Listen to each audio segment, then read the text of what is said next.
Yeah, welcome to another morning on Woodward. My name is Stick. To my left, my name is Joey. And on producer cam, we got Corey over there, and then everybody just scattered. What's going on? Fish, get back over there. Come on, Fish. Yeah, it's okay, Fish. You can get on cam. How you doing this morning, Corey? Can't complain. How you guys doing? Pretty good. We're sitting today, so it's gonna be a nice chilled out show. We got Darren McCarty coming by later to talk about the Red Wings and how they're dropping the puck tonight at the LCA. Lots of stuff going on that we're gonna talk about throughout the show. Joey, do you wanna kick it off with some just breaking news and headlines from yesterday? Really? Yeah, let's just do a big Woodward sports update, and we got to start around the NBA. The big trade sending James Harden to the Nets. Yeah. So now they got James Harden, KD, and Kyrie Irving. So they got to have 3 basketballs on the court to make all of them happy at the same time. The Bucks beat the Pistons for the 17th time, 110-101 this season. Yeah, I feel like they play every game. They only play the Bucks this season. It's so true. And then the Lakers topped the Thunder 128-99. And then, like you said, the NHL returned last night. But the big return for the Detroit Red Wings is tonight after 309 days since their last game. It's been that long? 309 days. Wow. There's going to be someone out there with a C on his chest from Waterford. His name is Dylan Larkin. Throw up the dubs for Waterford, baby. We do. And I also got a stand-up showcase. Yes. Darren McCarty is the only other person that has this one. It's true. We just dropped it. Woodward hockey sweaters available at woodwardsports.com now. So go get one. And then the Flyers beat Sidney Crosby's Penguins 6-3 to start the season. Leafs beating the Canadians 5-4. All right. College basketball, the Texas upset. Number 15, Texas Tech upsetting Texas 79-77. You love when those in-state rivalries play out like that too, and the underdog gets the victory. Yep. So yeah, shout out to Texas Tech. Big win for them last night. They get the trash talk now. Texas is probably always trash talking them, but not today. Not today. And then number 18, Virginia beats Notre Dame 80-68. And then the big news breaking: Michigan basketball. Alex was so excited yesterday Michigan State basketball. Yes. Yeah. I said Michigan? You said Michigan. That's Sorry. all right, though. Alex was so excited about Michigan State playing Iowa today. Not happening because Maddie Sissoko and Steven Izzo both have tested positive. So, yeah, Michigan State, they had to postpone tonight's game, and they're supposed to play Indiana again on Sunday. But if that game gets postponed, they're not playing again for like another 10 days, man. And the Pistons are in the same situation now. Yeah. Their game on Friday is going to be canceled, so it's looking like the next one's going to be on Saturday. Okay. And then the last breaking news was we got to go to Ann Arbor for a college football update. Yeah, welcome back. One of my favorite running backs in a Michigan jersey, Mike Hart, just announced as the running back coach over at Michigan football team. Damn, man. I'm glad Mike Hart's back. And I think it's, he was the dude that coined the phrase little brother. So it's going to be interesting to see how that plays out now that he's back in the maize and blue. What you clapping over there for, Corey? Because this is going to take the Michigan State rivalry. I mean, it's that rivalry's never going anywhere. Right. But now the bad blood is about to come back. Like, the rivalry's still there, but when Mike Hart said that, it took it to another level. So I think that's going to return. Yeah, no, and I'm happy he's there for that.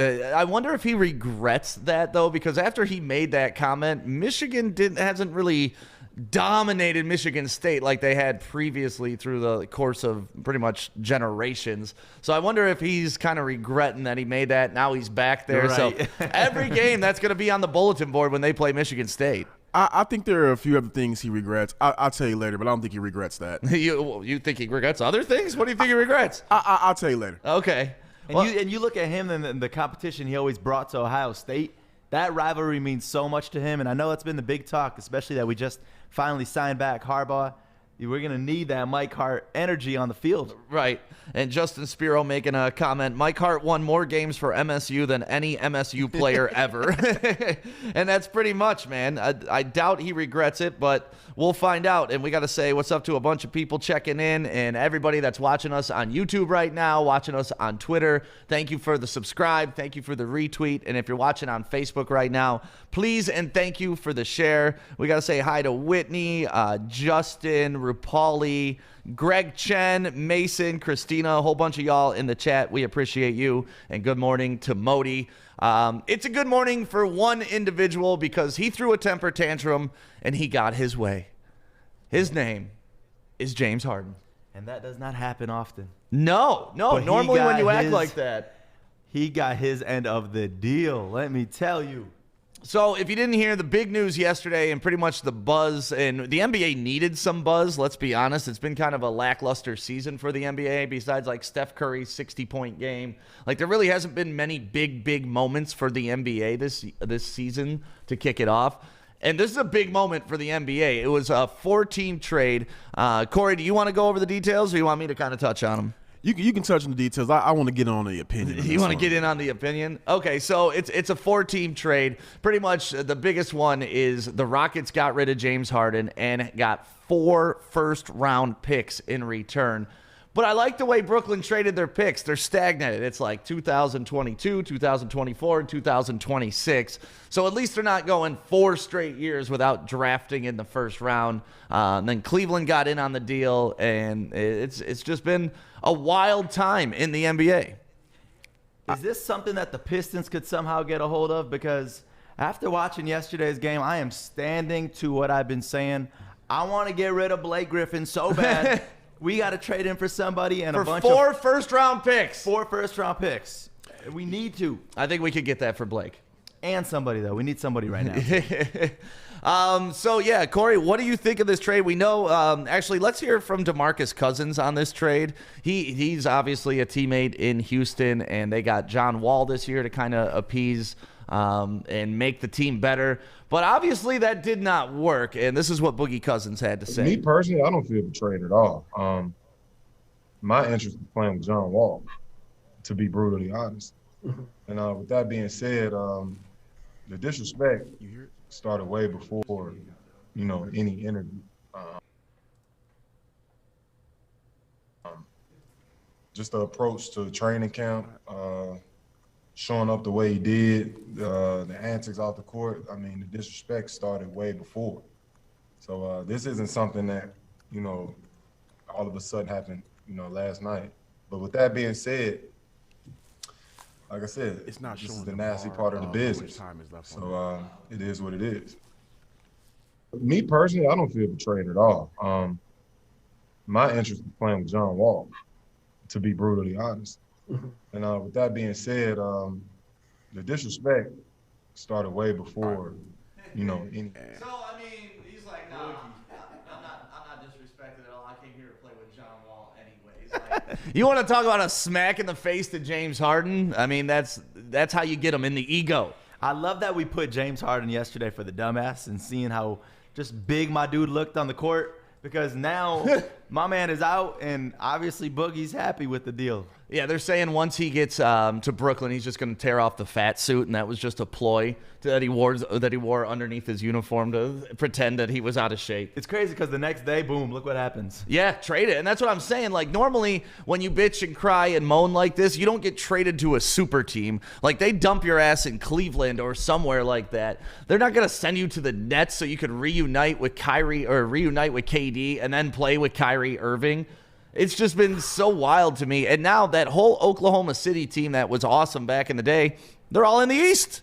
Welcome to the East, fellas. Literally, the East has gotten so good. Yes, yeah. And I don't see anybody that can beat the Nets now if they can play together. And that's the big if. Kyrie has already been a head case this season.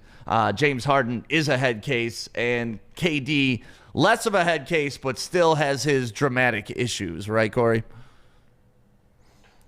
That team is just interesting altogether. That's an interesting collection of personalities. I wonder how that's going to mesh because out of the whole bunch, I think KD is the only person there who just wants to hoop. He may have his burner account stuff, but outside of that, he just wants to hoop. And now he has to deal with basically 2 divas.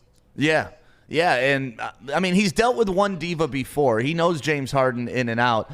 Kyrie may retire tomorrow. Who the hell knows what the hell's going on with Kyrie? I mean, he's not showing up to games, and he's going to parties, and then he's getting suspended, and now he's getting fined. Like, that relationship is not going well, so maybe this gives them an opportunity to shop Kyrie. I think the relationship was doomed from the moment that Steve Nash was hired as the head coach, because they went on record. Well, not they. Kyrie went on record saying, I don't really see it as like us having a head coach. Like maybe some days I can be coach or KD can coach. Since then, when you undermine a first-year head coach on the day he signs the damn contract, it's tainted from there. Yeah. And can we put some respect on Steve Nash's name? Right. Like, it's not like this guy doesn't know basketball and he just got the job because he fell into it. I mean, the dude was a league MVP. Point guards are traditionally the smartest player on the court because they have to run the offense, get everybody in their positions, similar to a quarterback on a football field. Like, Especially why? Steve Nash. Yeah, We're talking about Steve Nash, one of the greatest point guards, too. Well, I mean, what does Kyrie Irving have over Steve Nash besides his one shot in the finals? That's it. That's really it. That's really it. You know, and as I know you're not going to like this one, but let's just be real. Kyrie would not have that ring if he didn't play with LeBron. That's just what, because he has not shown that he can be a leader of a team. When he went to Boston, before he went to Boston, they went to the Eastern Conference Finals. They were one game away. I mean, when he was gone, he was gone. When they were one game away from going to the finals, when he was absent, he came back. They destroyed the team. They got rid of him. Right. They went back to normal. He comes to Brooklyn. Yes, last year, drama in Brooklyn. This year again, drama in Brooklyn. This is like he's the X factor of the drama in each team he leaves. Yeah, if drama follows you around, it may be you. That's the problem. But they chose he's so talented, you got to hitch your wagon to it, right? I guess. I mean, after a while, his act is going to get old. I think out of all of the stuff before, because he was so good, right, you were able to deal with it. But the latest one, just not showing up, the no call, no show to Steve Nash. I understand. I'm trying to psychoanalyze some of the reasons why he's doing it. But at the end of the day, if you don't call your boss and tell him you're showing up to work, you're full of it. Yeah, you got to at least let them know, right? So what does this do to the East? Do you think the Brooklyn Nets are now the super team that's going to win the NBA championship that easy? The chemistry's got to be there because there's a lot of drama in that team. And if you look at the players themselves, heck yes. Right. Any day I'm taking them three against the league. But there's just like you're talking about, Kyrie, there's just so much drama with them all where KD's going to have to kind of step up and be the leader of this team. I think with you having Kyrie and you're having James Harden, you're having two guys who need the ball to be effective.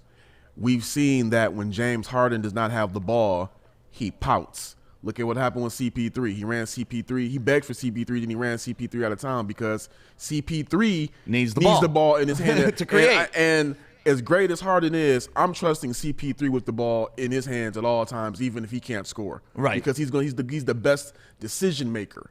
Well, and you've seen what he's done with the Suns. I mean, he's gone there and he's turned them into, I'm not going to say a contender, but he's turned them into a threat.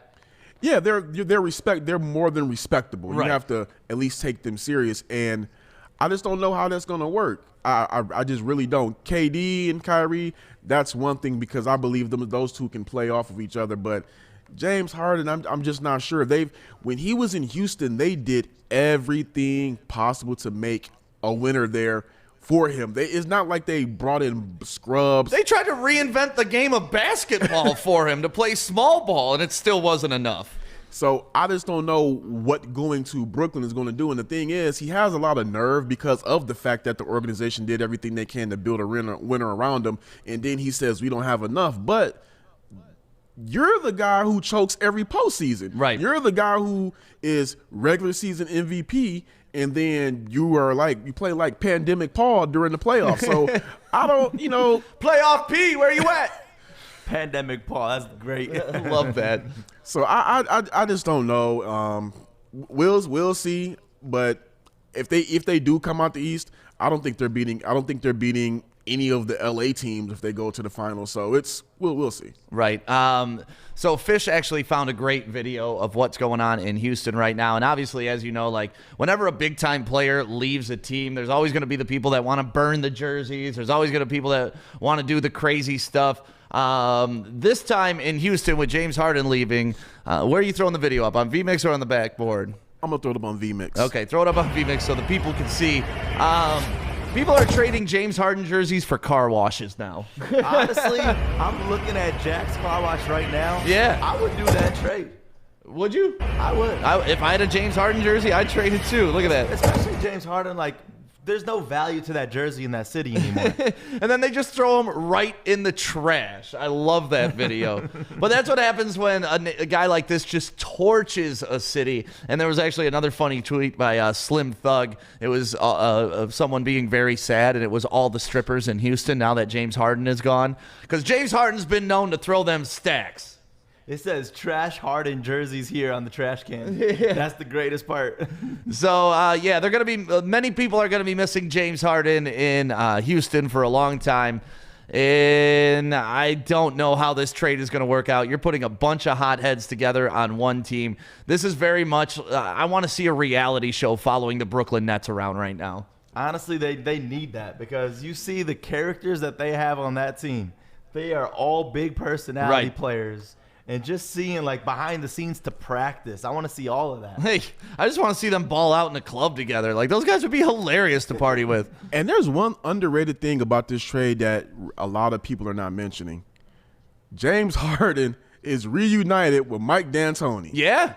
You basically ran the man out of town. He left. He goes to go coach with two of his former players, only to have to be reunited with James again. So I know that's got to suck for him. Yeah, I mean, sometimes maybe it's one of those situations where he didn't realize what he had till he was gone type thing, too. It's like, man, this guy, he let us jack up shots from anywhere. It was a free-flowing offense. I really didn't have to check anybody on defense. Like, I did good. But I don't even think it's that because he didn't even give the new head coach a chance. Like John Wall said, 9 games in and you're already ready to jump off the ship? All right. Yeah. Some guys just do that, man. They'll flame throw the whole operation because it's not going their way. It be like that sometimes, Corey. It do be like that, Joey. I just think he went about it the wrong way. You don't throw. If you want to go ahead and request your trade, I mean, Anthony Davis did it. I mean, other players forced their way out. It happens. But when you throw your teammates under the bus publicly, I think that is something you just could have kept inside the house. Yeah, and that's the difference between professionalism and childness. You know, like you can have your drama with upper management all you want. If it doesn't trickle down through the organization, that's fine because disagreements happen between management and workers and organizational people. But it's when you start to implode the whole thing, go on camera, talking all that shit, like it's a bad look for the whole team, and you got to get them out of there. I'm just shocked they gave them such a sweet deal. Yeah. But they did get a sweet deal in return. So 4 first-round picks, I don't know who else was going to give that to him. Especially when you think about the respect for the league. I feel like you're seeing that right now more than we've ever seen it in sports. Like you see players demanding they go out. They see them talking about how they'd rather have another player than their own teammate. And it's just like, you've never seen this. You don't even have respect for your own coach anymore. Right. Well, James Harden is now a Brooklyn Net, and that's what we know. So we're going to be following that throughout the rest of the season. It's going to be fun. He didn't get to play last night because, you know, the players got to sit out before they go through the trades, pass their physicals and all that. But that's what we're looking forward to in the NBA. Speaking of coaches, Lions don't have an update yet. Hey, I was just about to chime in. Breaking news? Put your phone away, Corey. Okay. All right, I'm not going to say it then. I'm not going to say it. No, say it. What you got? Well, Adam Schefter was reporting that Jacksonville and Urban Meyer are in advanced talks for him to become the next head coach of the Jacksonville Jaguars. How come Jacksonville can go pick out a guy that doesn't even want to coach and get their man, and we're not there? I have no idea. You got something? Anybody? I got Anybody? nothing. Bueller? There's really no answer to that. Like, that's just crazy to me. I know they have the number 1 overall pick, and I know, like, that's very sexy because Urban Meyer is going to be able to select Trevor Lawrence and get his running quarterback and instill his offense. And it's Florida. There's no taxes, so I guess they have that over us. There's no income tax in Florida. Nice weather. Do you want us to keep going on and on? But at the same damn time, like, we Robert Sala's from Dearborn. He's a Michigan boy. That should be our top target, and we're not able to secure the bag yet. And I don't understand how some teams can just be like, "Hey, you, I know you don't want to coach anymore, but come on over. Like, let's get this done." And it happens. I'm with your idea. They should have just went ahead and sent a gang of F-150s to go pick up Saleh and bring him here and just lock him inside of Allen Park until the deal is done. Yeah, I mean, put on a display. Do what you got to do. If you watch the show Ballers, did you guys watch that? A little bit. Ricky Jarrett was the wide receiver, and he went to visit the Saints on a recruiting trip, and they were like, he's like, where's the pizzazz? Like, where is it? And then at the end, when he was just leaving, they brought out a band, they brought out a parade, and he was like, this is what I'm talking about right here. Like, sometimes you got to put on that show for people to let them know that they're valuable, you're willing to put forth that effort, and you really want them here. Unless you're the LA Clippers with Blake Griffin. I mean, we saw how that turned out. Right? Not good. So yesterday we did Woodward Sports Twitter poll about the coaches because Corey reported that there's 4 candidates that the Detroit Lions are focusing on right now. Marvin Lewis, Arthur Smith, Dan Campbell, and, of course, the lovely Darrell Bevell. Did you have an option for other? No, I did not. You only get 4 options. I bet you that one got 100%. Other? 100%. No, some people got mad that I didn't include Saleh on there and I didn't include Bieniemy, which... So I know that we were talking about how Dave Burkett put it out that those were the 4 finalists, right? Yep. I mean, from the beginning, I said I don't care that Saleh's back there with the Jets talking again because now look, he ended up going to the Eagles for interviews. Right. So there really is no set in stone as far as Saleh being out for the Lions organization, but for what we know and what the Lions representatives are saying, they're not having Saleh in the mix anymore. So where do you think the vote went on Twitter? Because I know you guys didn't scroll back to see this poll. Yeah. So Marvin Lewis, Arthur Smith, Dan Campbell, or Darrell Bevell, who do you think got the biggest percentage? I'm gonna roll with that's still an ugly 4. I mean, it is an ugly 4. I'll say out of that group, I'd take Bevell. Bevell? Wow. All right. Get a new offensive coordinator. Just for I don't know how long I would keep him, but continuity's sake. Yeah, just continuity's sake. Like, all right, look, we're not going to get our guy, so we're not going to go ahead and go settle on somebody. You're already here. You already have the rapport built with the team. Let's just go ahead and give him a 1-year deal, 2-year. Give him a 2-year deal, so that way he won't be a lame duck coach, and then renegotiate after that. Joey, who do you think? I'm going to go with Marvin Lewis on that list. All right. Not a fan, really, but I'm going to say of those 4. All right, so here's how it went in sequential order. With 15%, Darrell Bevell. With 16%, Arthur Smith. With 23%, Marvin Lewis. And 46% are leaning towards Dan Campbell. Wow. I was shocked by that, too. Wow. That's crazy. If you can get a little bit of that Saints culture in here, I wouldn't mind it, I guess. If the people have spoken, I'm going to go with the people. Campbell's my man. I still have PTSD about the Saints because of Joe Lombardi and how he was supposed to be this genius that coached under Sean Payton, and we saw that the Lions' offense was okay. It was nothing to write home about. Yeah, but then Lombardi left here and did better. He went back home. Right. So I have a rough time. Was it he didn't have the pieces here? Was it he wasn't allowed to do what he did here? Just his scheme didn't fit our players? I don't know. I know the dude can coach, but I can understand why you're thinking that. Dan Campbell was a former Lion, so he knows the culture. He knows what the locker room talks about. He knows how the city vibes with the team. I don't love any of these decisions. I don't love any of these coaches. Yesterday I said Marvin Lewis because to me, he's the most established of all of them. But if the people want Dan Campbell, give them Dan Campbell. Go off our Twitter poll, Fords. I think I said Marvin Lewis yesterday. I can't remember, but if I did, slap me. I thought about it more, and if you're going to bring in like I said, I know we can't bring back Jim Caldwell, but it's just like that's the same exact hire, just with a longer tenure of no postseason success. Yeah, and that's why I don't mind it. I want to get back to that Jim Caldwell level, period, and we're not there yet. So if Marvin Lewis can get us back there in 3 to 4 years, and then we go to the next big coach that's going to take us over the top, like Patricia was supposed to do, we can make that move. But GM-wise, also no news. They made the offer to the Rams guy.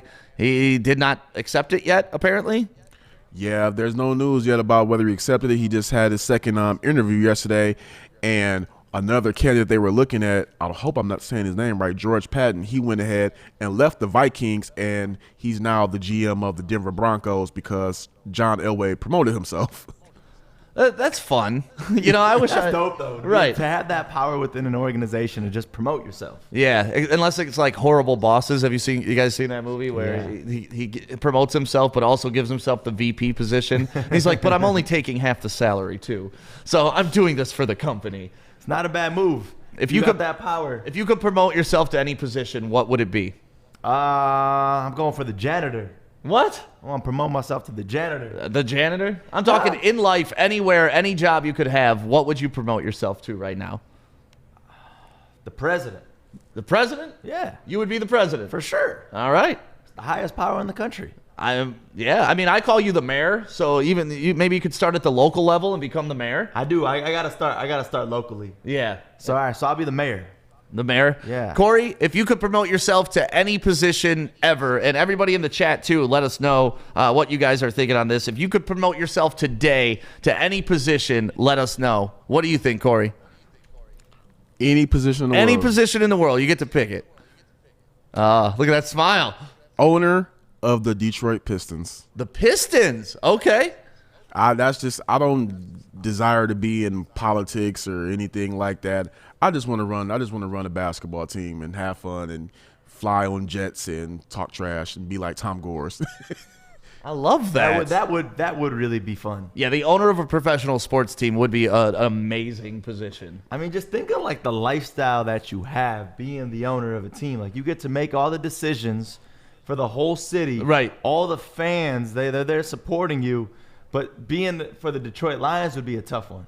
Rob Coddington says, I'll promote myself to stay-at-home dad. That's a hell of a job, too. Yeah, that's a good move. That's a move. Whitney Tinsley says, I would be the next Pam Oliver or Aaron Andrews. That's nice. I like that. Rupali would be retired. Lynn would be retired and a stay-at-home mom. Lots of people promoting themselves to beyond work. Things. Yeah, like I'm promoting myself to where I don't have to work anymore. Like I'm gonna be a captain on a cruise ship. Can I promote myself to be a lottery winner? Ooh, no. Do that doesn't count. I mean, and the crazy thing, half the lottery winners go damn broke. Yeah. That's the crazy. You ever seen those specials? How?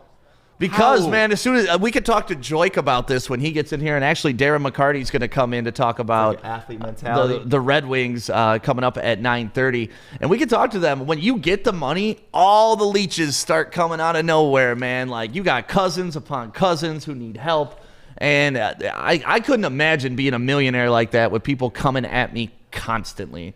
Like I have a friend who has a lot of money, and just when I started hanging out with him more and people started seeing us, I don't want to name him who he is, but when people started seeing us hang out, they were asking me to ask him to help them. And I'm like, the worst. I'm like, damn, if they're asking me, how many people are asking him? Yeah, because I mean, especially I know you're talking about he came from literally nothing. Right. So it's like there were a whole bunch of people earlier on in his life that were there in a circle, probably not with much as well. So then when you see somebody in your circle get it, all of a sudden, for athletes especially, right? You come from nothing to overnight, bam, you're getting tons of money. They're going to be out there hounding you for $1. They're out there, man. I love this. Jenna says, I'll be the owner's wife. That's what I want to promote myself to. Kendra says, stay-at-home mom. Red Wings player development. That's kind of a cool job that you could have. Mitch Miller says he'd be a full-time smoker and stay home. So the Cheech and Chong method. And Corey, you got another Corey with you. He wants to co-host. Or he wants to co-own with you.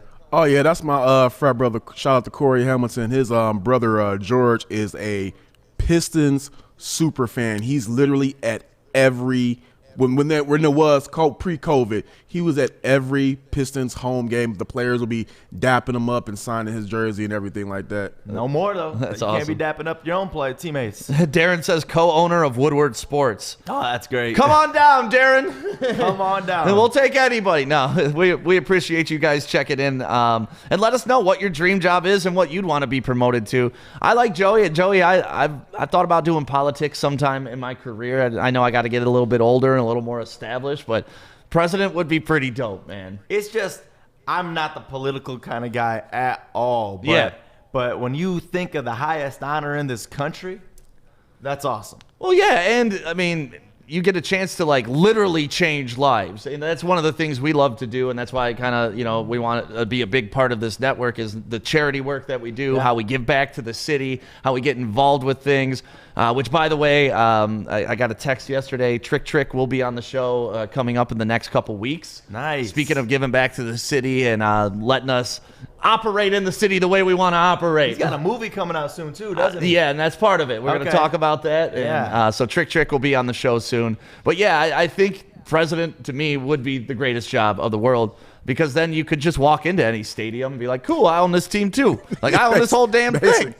Hey, yo, check this out. I'm in the looking in the chats. Remember I told you about George the Superfan? Yeah. His brother said he was at the game yesterday. Oh, nice. So they allow like 50 fans or something. Yep. So that makes sense. If they're allowing fans, that makes sense that he would be one of them, honestly. That's awesome. Yeah, I mean, he deserves it if you're saying he's at every single game supporting them, buying tickets. Yeah, so hey, shout out to him. He got in there before me. He walks in like one of the players in a fake uniform, like, "Hey, Bill, how you doing?" Just walks by the security guy, sits on the bench, like, "You ain't supposed to be here." I'm gonna do that. I'm gonna try sneaking into LCA on game day. We should, man. That'd be so fun.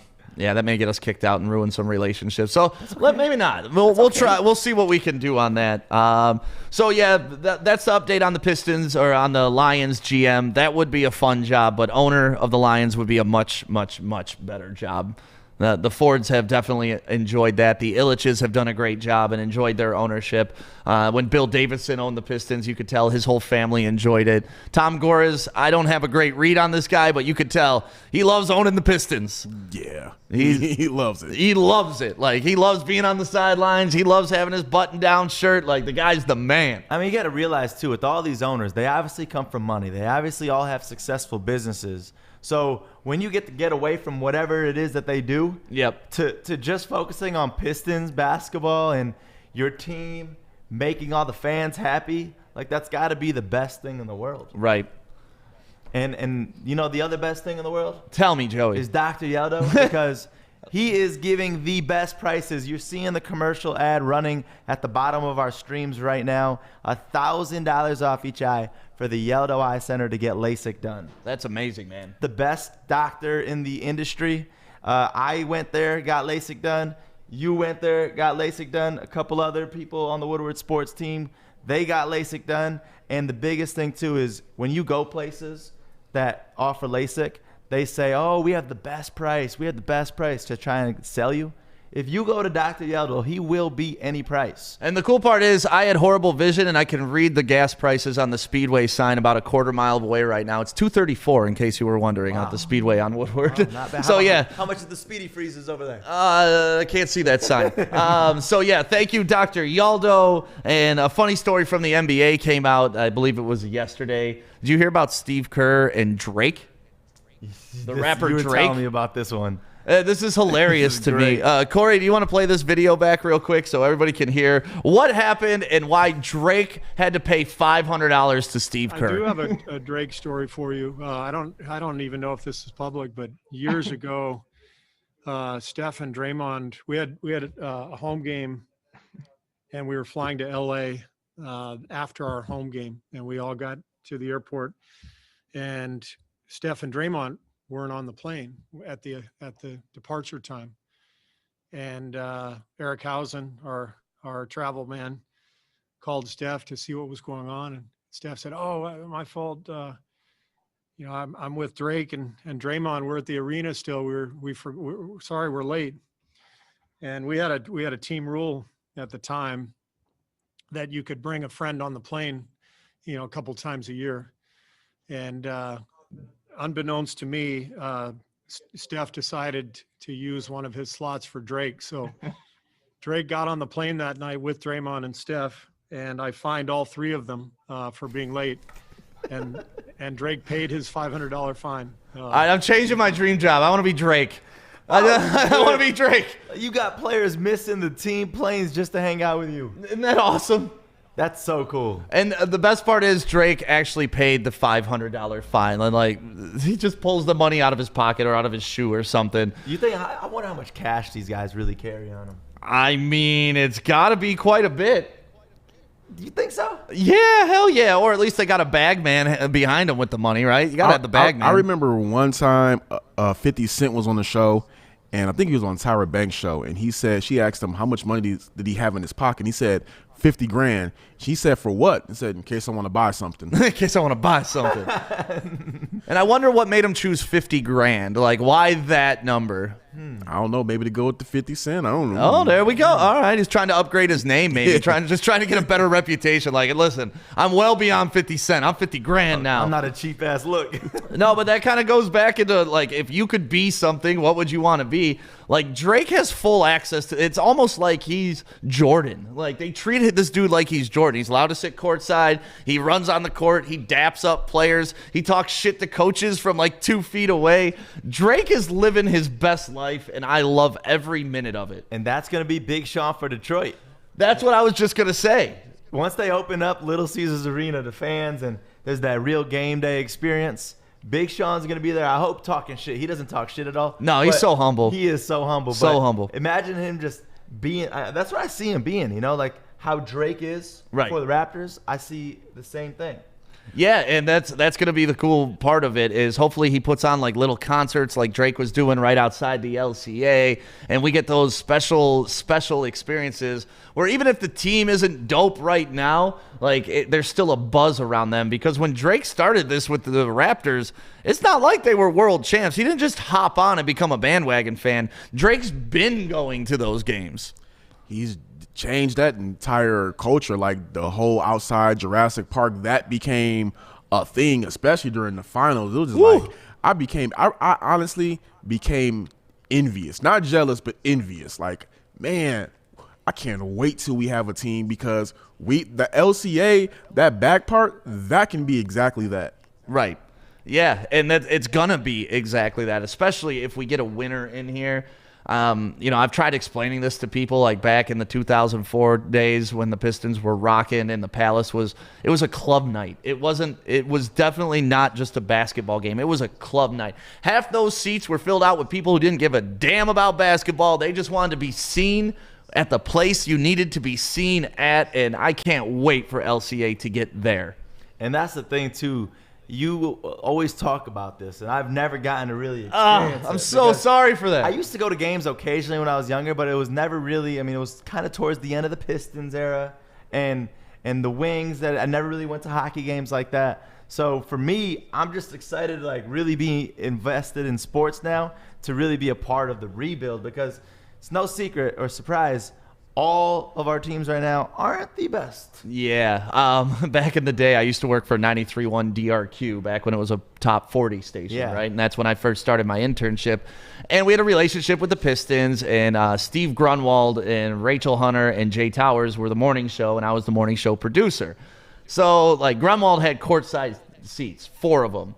And, like, the opportunity to sit courtside comes once in a lifetime for most people, sometimes no time in a lifetime. I've been lucky enough to do it twice in my life, and this was one of the times. And honestly, we went to the game. It was me and this guy called Mile High who used to work there.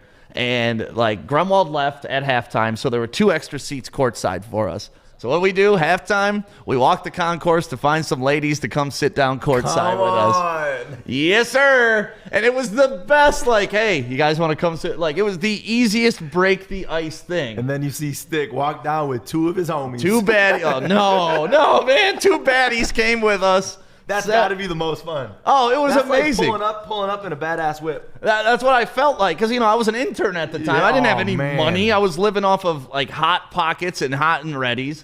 And I got to sit courtside when the Pistons were amazing, and we picked up these 2 baddies, and then we went to the club afterwards, and it became a whole thing. But yeah, those are the memories I want out of the LCA, because those are the memories I have in the Palace. All of my memories in the Palace are great, especially when I interned there, because I was a broadcast intern, so I basically had to sit courtside every game. But the best thing was it was during the 07-08 season, like the last really great season. Interns were given tickets, so like if it was a game that nobody was really coming to, they'd be like, hey, we got 8 tickets, such and such. Anybody want to give them to? Man, just being able to call my friends, hey, what y'all doing? Right. We bored. hey, I got a ticket. Come on down. What? And just be able to get them free tickets and get, free vouchers, and then just I don't think I love LCA, but that Palace magic, I don't think that can be reduplicated. I don't know. I hope it can be, I really do, because there was just something magical about that time. And similar to your story, when I was working at the radio station, they would get rows of tickets, and, they were nosebleed tickets, and they really wouldn't give them out, or people wouldn't come pick them up. There were games, I literally had whole rows of tickets, and it would just be me and Tracy going to the game, have our own row. So, and then what do you do, though, if you win like the pizzas for the entire row or something? Yeah, they never came that high. Like, these were nosebleeds, man. Like, when the Pistons lost to Paul Pierce and Fatwan Walker back in the day, like, my back was on the wall of the Palace sitting at those games, like, on the top level, all the way up. Like, you're walking up, you don't think there's more stairs, then there's more stairs, and it's like, damn, I'm way the hell up there. But even those seats weren't bad, and just feeling that energy of the arena is really what you want, and I'm just happy I got to be a part of it. If anybody has any great memories from the Silverdome or the Palace or Tiger Stadium or the Joe, everybody had a good memory at the Joe. Yeah, the Joe it's such like a small yet big arena, and that's the big thing with it is no matter where you sit there, especially for concerts, right, you have a great seat. Yes. That's what I appreciate about that. And even Little Caesars Arena, they have done a great job to give you that feel where no matter where you sit, it's still going to be a great experience. Yeah. I'll say this about Little Caesars Arena, and it's almost the same thing about the Joe. My best memories from both of those arenas are not even from like any of our hometown sports. They're actually from WWE events. Yeah, there you go. Monday night Raw at the Joe. If you've never been, you missed out. Whether you liked wrestling or not, WWE always planned for something significant to happen at Joe Louis Arena. They love Detroit. WWE loves Detroit. Oh yeah, big time. So it's like anytime they come in, it's like they do something legendary here. So yeah. Yeah. And you can't forget at the Silverdome when Hulk Hogan body slammed Andre the Giant. Like, that was a big moment. So, yeah, I mean, lots of memories, and we can kind of get into that a little later if you guys want to talk about the memories of these great facilities that we've had. But I just love getting back to the original point of this, Steve Kerr finding Drake, and I would be Drake if I could be. Yeah, that's the thing. Like, I would tie myself in with a team like that because being the owner is still not like, it's fun, but there's probably still a lot of stress coming with it. But if you're like the face of the organization, like a Drake, right, that's just so cool. Yeah, well, Corey, let's take a quick break, and we'll be right back so I can break Joey's heart. Aw. Yeah, you're not going to like this. Aw.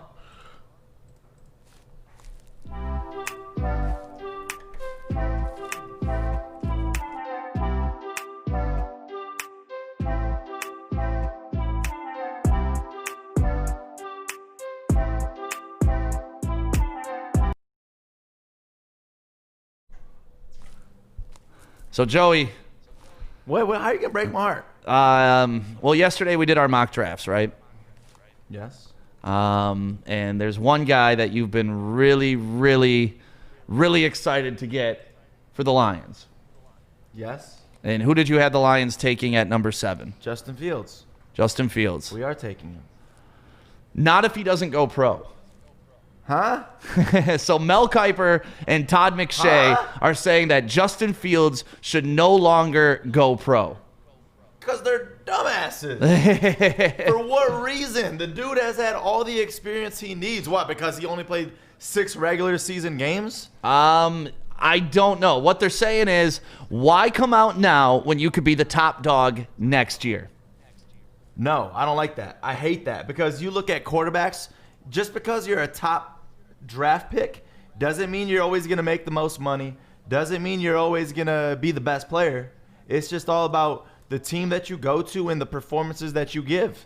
So I don't agree with that because even being a better draft pick, you're going to a worse team. Right.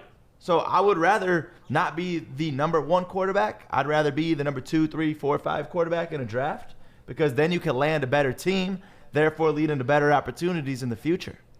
So you think it's better to be the third quarter, like kind of like Justin Herbert did this year. At least he landed on a team with a decent running game, a defense, and You don't want to be the number 1 overall. So Yeah. your strategery is don't be the top guy. I mean, obviously you're going to strive to be. I'm not saying don't be the best quarterback, but I'm saying a move like this for what they're recommending to him is only going to hurt him in the long stretch, because if you do wait to do that, you're making one less season of money on top of that. Right. So don't wait it out. Right now is where he is at the peak. He's done all the experiences he needed. He didn't win the national championship, but come on, he's been in bowl games. He's been in the national championship. He's had a great, hell of a career at Ohio State, and he's just ready to go. It's just dumb to go back. It's just plain dumb. I've looked at it. I knew we were going to talk about this, so I looked at just a few draft boards, because people update their draft boards, and I went to see where he fell at. Out of all I've only seen one draft board, and I looked at about 10 of them. Only one of them had him falling out of the top 10. It would be a mistake to go back to school, get hurt, and then boom, now you really don't have any draft stock. You're not going to be any higher than what you are right now. Go ahead, go pro, get the money, and don't listen to the experts. The experts. Listen, They're not experts. yeah, Mel Kiper's not an expert. I mean, we put out mock drafts yesterday, and they're just as valid as Mel Kiper's mock drafts. Like the thing about Mel Kiper is all his shit's on record for years and years and years, calling people that are going to be busts, and they turn out to be amazing players, telling me that Ryan Leaf is going to be the next Joe Montana, and he turns out to be a horrible, horrible quarterback. So these are just opinions, but they come from a authoritative, quote-unquote, spot, because Mel Kiper and Todd McShay are the guys over there at that other network. When I heard it, I thought it was laughable. Like, why would this guy stay, especially after what he experienced at Clemson and during the Clemson game and potentially hurting himself? Like, you play more games, you're at more risk, and you never know. But I do understand the concept of, if you're the man, be the man. Like, I Be love the man what? So stay there and win? Stay there, win, and then come back and be the number 1. Like, Trevor Lawrence could have came out last year. He didn't. So that's what I'm saying. Like, And he would have been a bad decision for him if he went, but I still think him staying and the development that he had this season was good for him. Yeah, COVID, I mean, I'm sure he's regretting that now. right. I wish I was in the NFL last year is probably what he's saying. But he wouldn't have been that number 1 pick, do you think? I don't know. I don't know.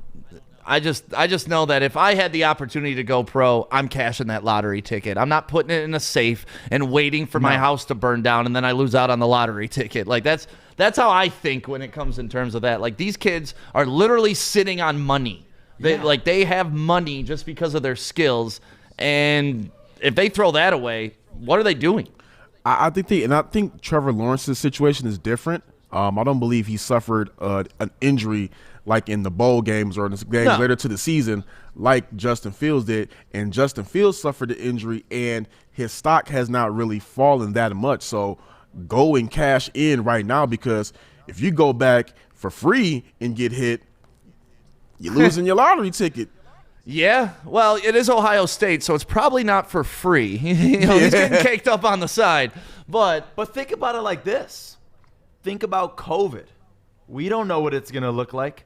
We don't know what the future is going to look like for college football next season. right. So if he stays, whereas the NFL, they're playing no matter what. Yeah, they're going to make that money. They're going to make that money. They're going to play. But Justin Fields stays at Ohio State, and then bam, look how many games got canceled for Ohio State this year. You got to deal with the organization canceling games. You got to deal with a BS system as to how you can get to bowl games, because Ohio State could have been screwed. Right. Ohio State could have been screwed and not had that opportunity. And go to the NFL. Come to the Lions.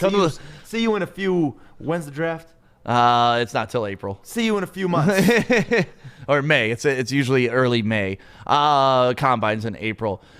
Yeah, that's the thing. I knew this would kind of hurt your feelings, and I'm sorry about this, Joey. But I'm even wearing Ohio State colors right now too. But how about this? If he stays, what do you want the Lions to do?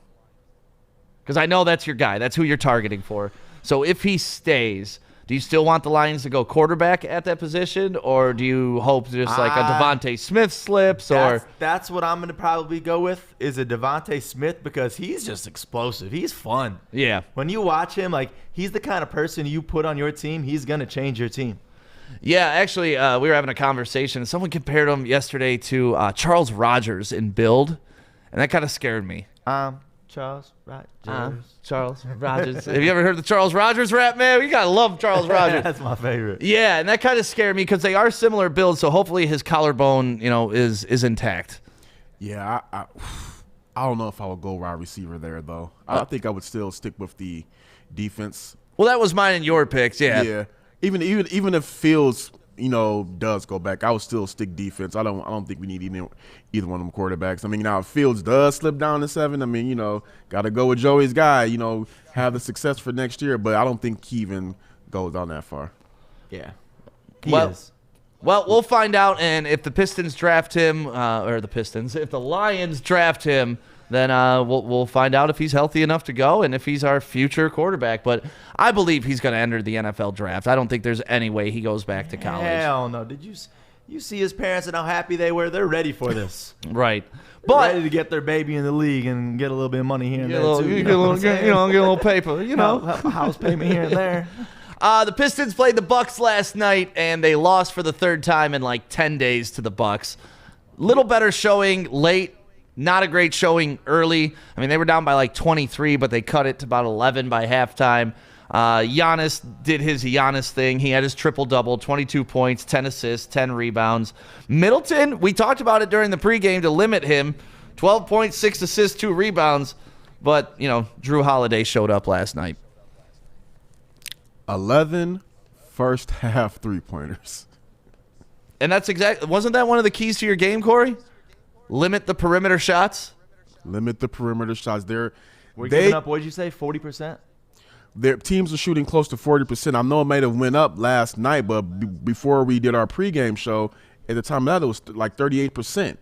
And the thing is, they're not contesting the shots. Right. It's not like the guys are just, if a guy is guarded and he just hits the shot, hey, all you got to do is just look at your coach like, hey, I played the best I could. But they're leaving defenders open, kind of looking at the guy and not closing out. So it's been that way every game. Effort. That's all we're asking. And that's defense. Like we've talked about this throughout, defense is nothing but effort. Closing those gaps is nothing but effort. Offense is nothing without defense. So it's like it all starts with defense. Yep. I have a question for both of you real quick. Let's hear it. We know that this team is not ready to win many games right now, but we still see the same problems on the court that they're not showing any signs of improvement. At what point do you look at the coaching? I mean, I think you always look at the coaching. Like you should be always looking at the coaching, but what are we, 10 games into this, 11 games into the season? That's a small sample size. Plus, we already had to deal with an injury to the guy you were planning on building your whole season around. Yeah. I will say this, Casey is responsible, and he's got to get these guys. Effort really hasn't been the issue, but you do see sometimes they lag on defense. Like the game against the Suns, you could tell there was fight in that dog. Last night, to start out the game, wasn't a lot of fight in that dog, and that's what I was talking about earlier is how long can you go losing like this without it wearing on your psyche? Like, you're showing up to the gym every night. It's going to be a struggle to get points. It's going to be a struggle to get stops. You're outmanned half the time, but you still got to show that effort because that's the culture you're building right now. And to your point, Corey, I feel like Casey holds himself accountable a lot of the times. He's not the kind of guy that just throws it. I mean, we're in a rebuild right now. He's not Stan Van Gundy deflecting blame on everybody else but himself. Exactly. Well, and he mentioned it. He said, listen, if I'm coaching the same way now and at the end of the season, then I've failed. And so I don't know his master plan. I don't know the buildup. Like we're wondering about Sekou, how he's going to get him more minutes. We were wondering about Killian, why he was starting right out of the gate and not Derrick Rose and seeing the game from the bench and getting the flow of the game, then being able to insert himself in it. Those are all coaching decisions. That's why the guy gets paid a lot of money to coach. I think he's a solid coach. It's just right now, with the players we have and the talent we're playing against, like, we're playing the Bucks 3 times. Like, those are 3 of our losses. And we mentioned this last night. Without us, the Bucks are only a 5-4 team. Right now, they're looking good at 8-4, but they beat us 3 times. So it's tough to judge anybody on this small sample size. So probably just wait till like around the quote-unquote all-star time. I mean, even though it's no all-star, but around that time frame, I guess you can say. Yeah, and right now just look for people you can highlight, like the Sadiq Bays of the world, or like the Isaiah Stewart, or Svi. Svi. Yeah, Svi had a good game last night. 18 points. That's what I'm looking forward to really right now, is more individual growth than team growth, because the team growth will come once the individuals get better. I agree with that. So yeah, that's your update on the Pistons. You think there's any moves that the Pistons make anytime soon? You know who I'm talking about. What, Kyrie? No. I did. A source revealed, I'm trying to confirm it, but a source did reveal to me last night that the Pistons reached out to Darren Collison.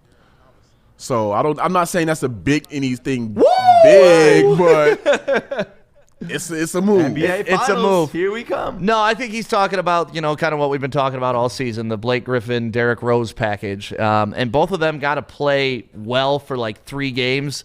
Then we could start to, dangle the fruit. Yep, it's exactly like stocks. Let's get them not to be the best, right? But no. We want them to play their best, and then we sell them, and then we can get the most value out of them. Because right now, you talk about stocks with Blake Griffin, I don't know what he's worth.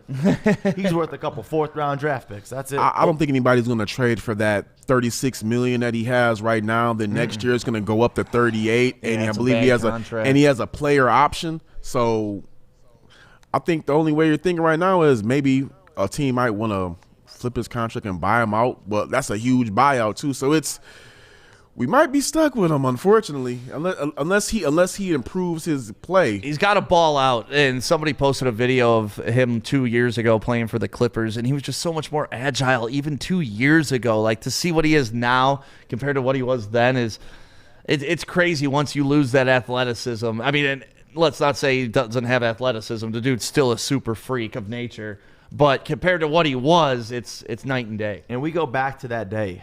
And I'm going to be the first one to admit how excited I was. Oh, yeah. To find out that Blake Griffin is coming to Detroit. Yeah. He was a stud. And then that was it. There was nothing that we ever really got to see out of him. Injury prone. And it's just, I'm worried about the future with him because, like you said, Corey, $36 million. Who's going to take care of that? Right. I wasn't excited when we got that trade.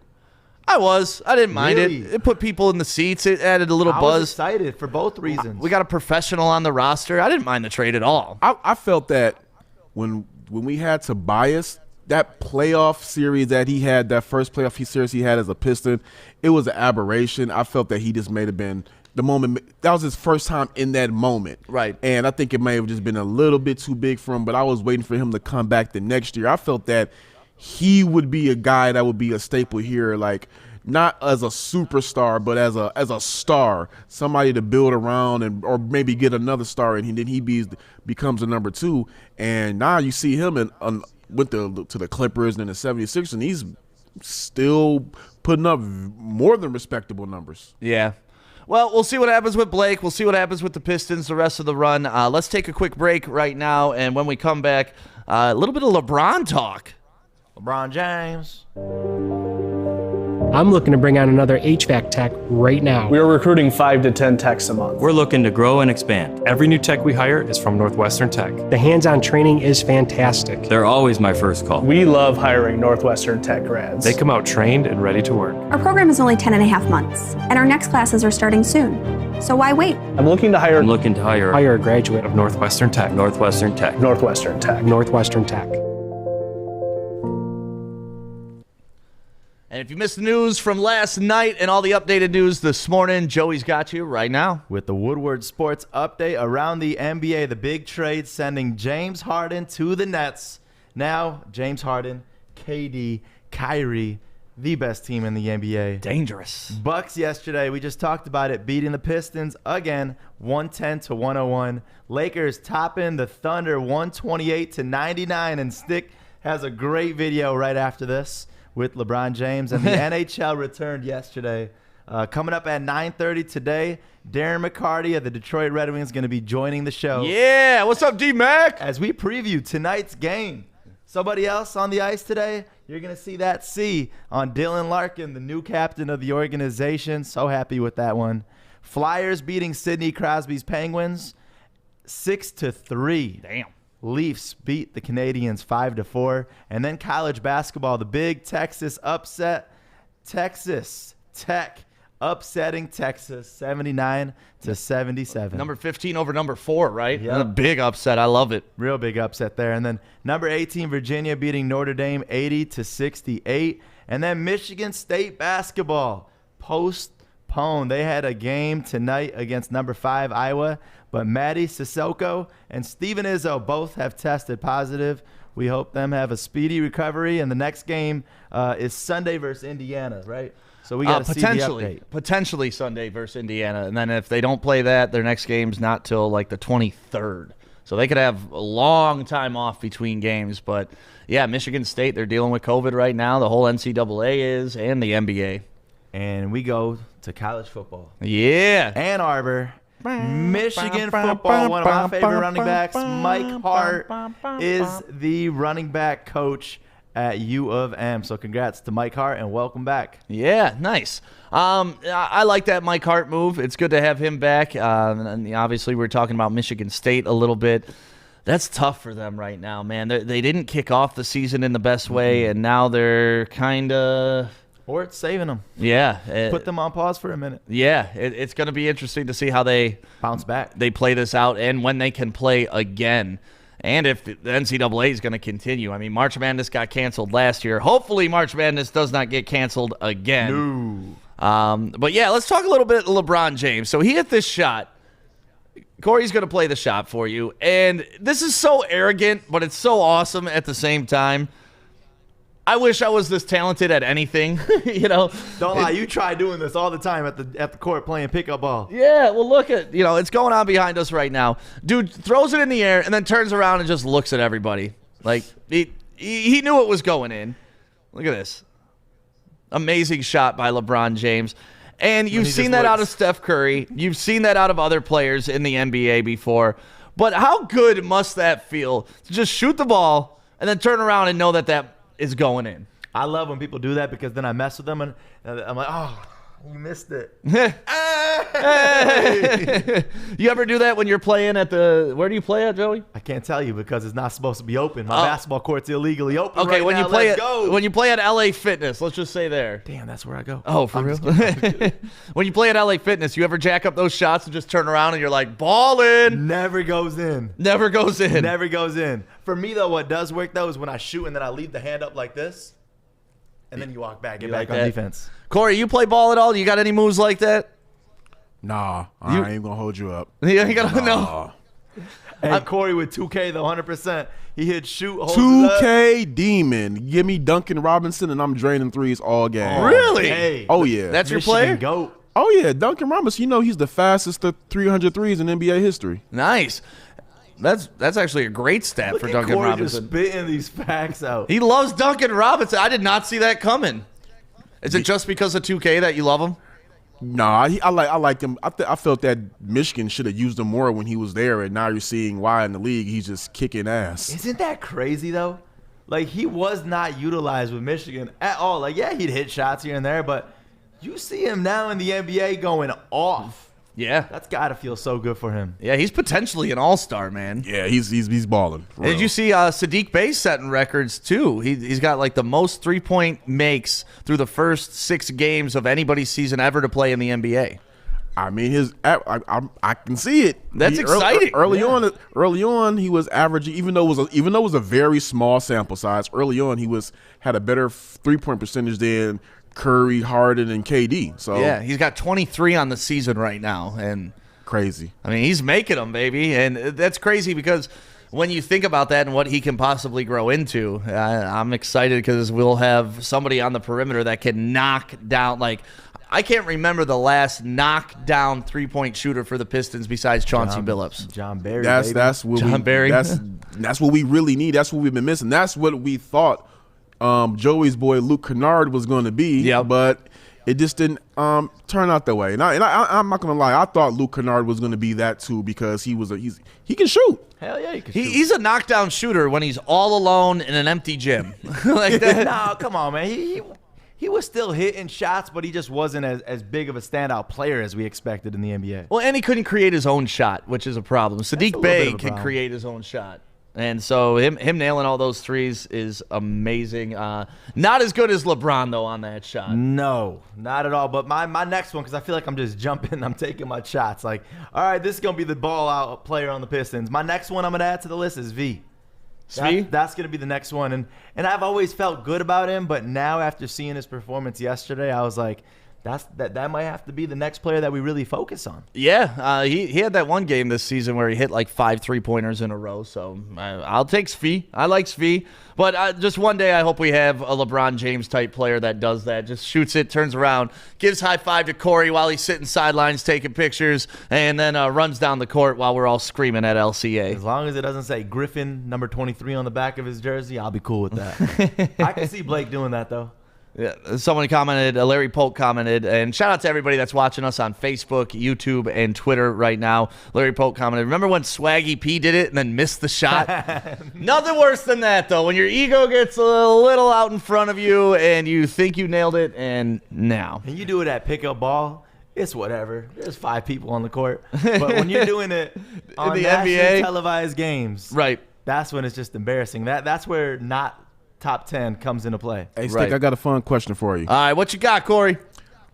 You said you wish we had a LeBron James type player here, right? Yeah.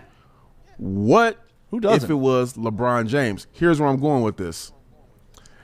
His Lakers contract runs through the end of Bronny being able to be eligible to go into the NBA.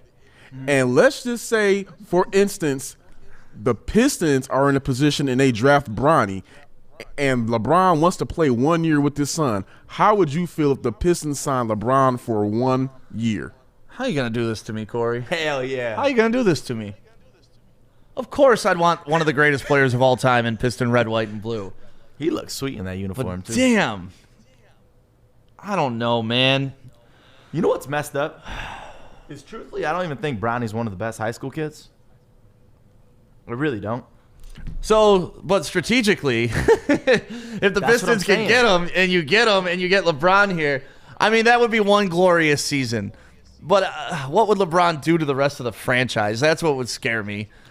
That would scare me too. He's here for 1 year. He's a lame duck player. He's just here to play with his son. Like this isn't rec league ball, baby. This is the NBA. Every game would sell out.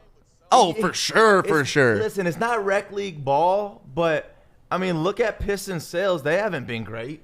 So, for this, LeBron would cover the missed sales that we've had for the last 10 years. I'm not joking when I say that, probably. Yeah. Obviously, it's not a fact, but I'm just saying. But it's LeBron. I mean, he's earned this respect to where you can't knock him for wanting to do that. No. And that's why this is so hard, because I could actually see this happening. Like, this could be a potential thing. So, I don't know, man. I would take him on the team. I would take the deal. Damn it, Corey. God damn it. You just really got me to admit that I would want LeBron James on the Pistons. You think you think back to 07? One of my favorite memories, Game 5 Eastern Conference Finals. No. LeBron scores the last 25 points. No, I was at that game. I was at that Me game. too. That's one of my favorite memories. That's not one of my favorite memories, because that's when I knew, like, the Pistons weren't going to win another Eastern Conference championship for many, many, many years. And that game was, oh God, Corey, why'd you do that to me this morning? I apologize. I've been the bearer of bad news all week. No, it's a great question, man. It really is a great question. All you want. But when he put your uniform on, you're going to be okay with it. I don't care what you say.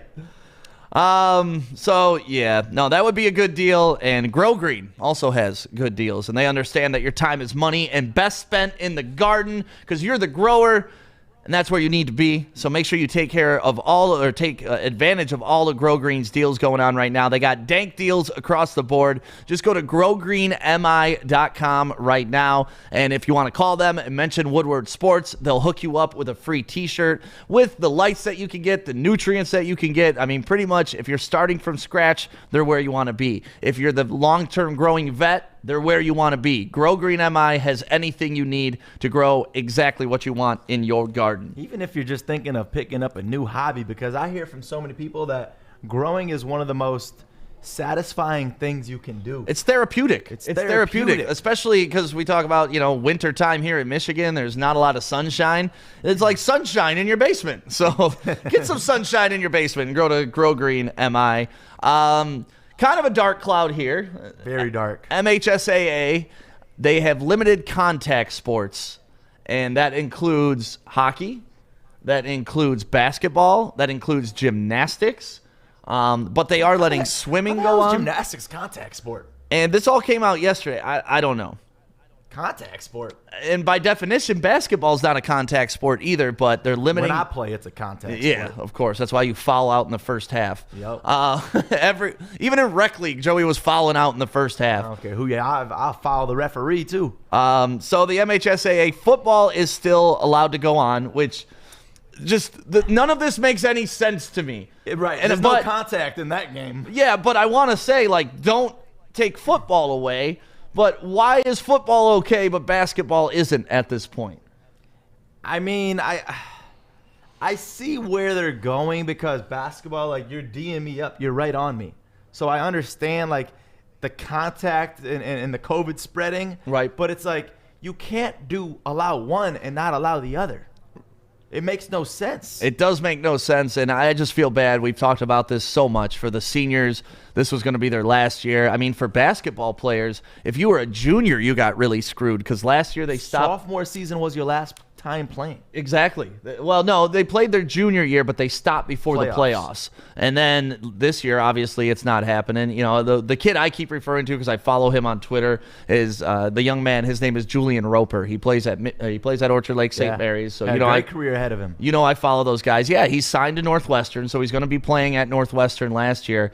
But they cut his playoffs short last year when St. Mary's was a great team, and then this was supposed to be his year to lead the team, because Bowman went to Wisconsin, and it was supposed to be his team this year moving forward with Rozier, who's going to Michigan, and none of these guys are getting to live out this high school dream that we all got to live out, and we still hold on to those memories so crazily good. The crazy part to it is, you look across the country, college sports still are going on. College sports are still going to be scouting, and they're going to still recruit. And look at the disadvantage that Michigan is going to have, because basketball is still going on around the country. Right. High school sports are still going on around the country, but when you limit it here, it's limiting just for our athletes, which is just not fair. Yeah. So hopefully we can get through this and everybody can go back to their normal lives, and we can go back to playing sports, because sports are not only needed for entertainment, they're needed for just your mental state. Sports means so much to kids' confidence. It means so much to growing them into learning how to get knocked down and get back up, and losses and bouncing back. There's just so much more that goes into sports than, let the kids play. I'll tell you what, though, for me, in my high school basketball career, this would be the biggest advantage, because I would be at home making the dopest highlight reel in the world trying to get recruited. I'm having Photoshopped. I'm having some crazy edits, effects, making it look like I'm dunking. Having your brothers put on uniforms and having them take charges and shit. Just show the back of his head dunking, crossing him out, my jersey on. Oh, man, I am shining. I could see you doing that, man. Well, let's take a quick break. We got to talk about Chad Johnson, Ocho Cinco Chad Johnson, not the Lady Jane's Chad Johnson. Yeah. We're going to talk about him coming up next, because of why he says he was never injured. And you'll never be able to guess why. Corey, let's do a quick break. We'll be right back.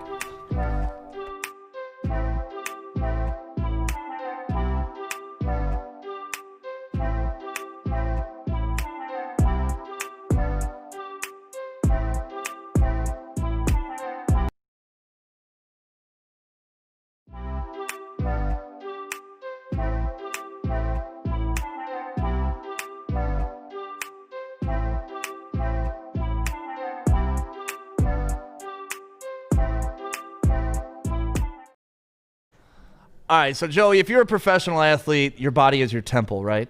It's gotta be. You take care of it. I am not a professional athlete, you so don't- I don't really know this, but I would assume so. You don't put poison in it. I would assume so.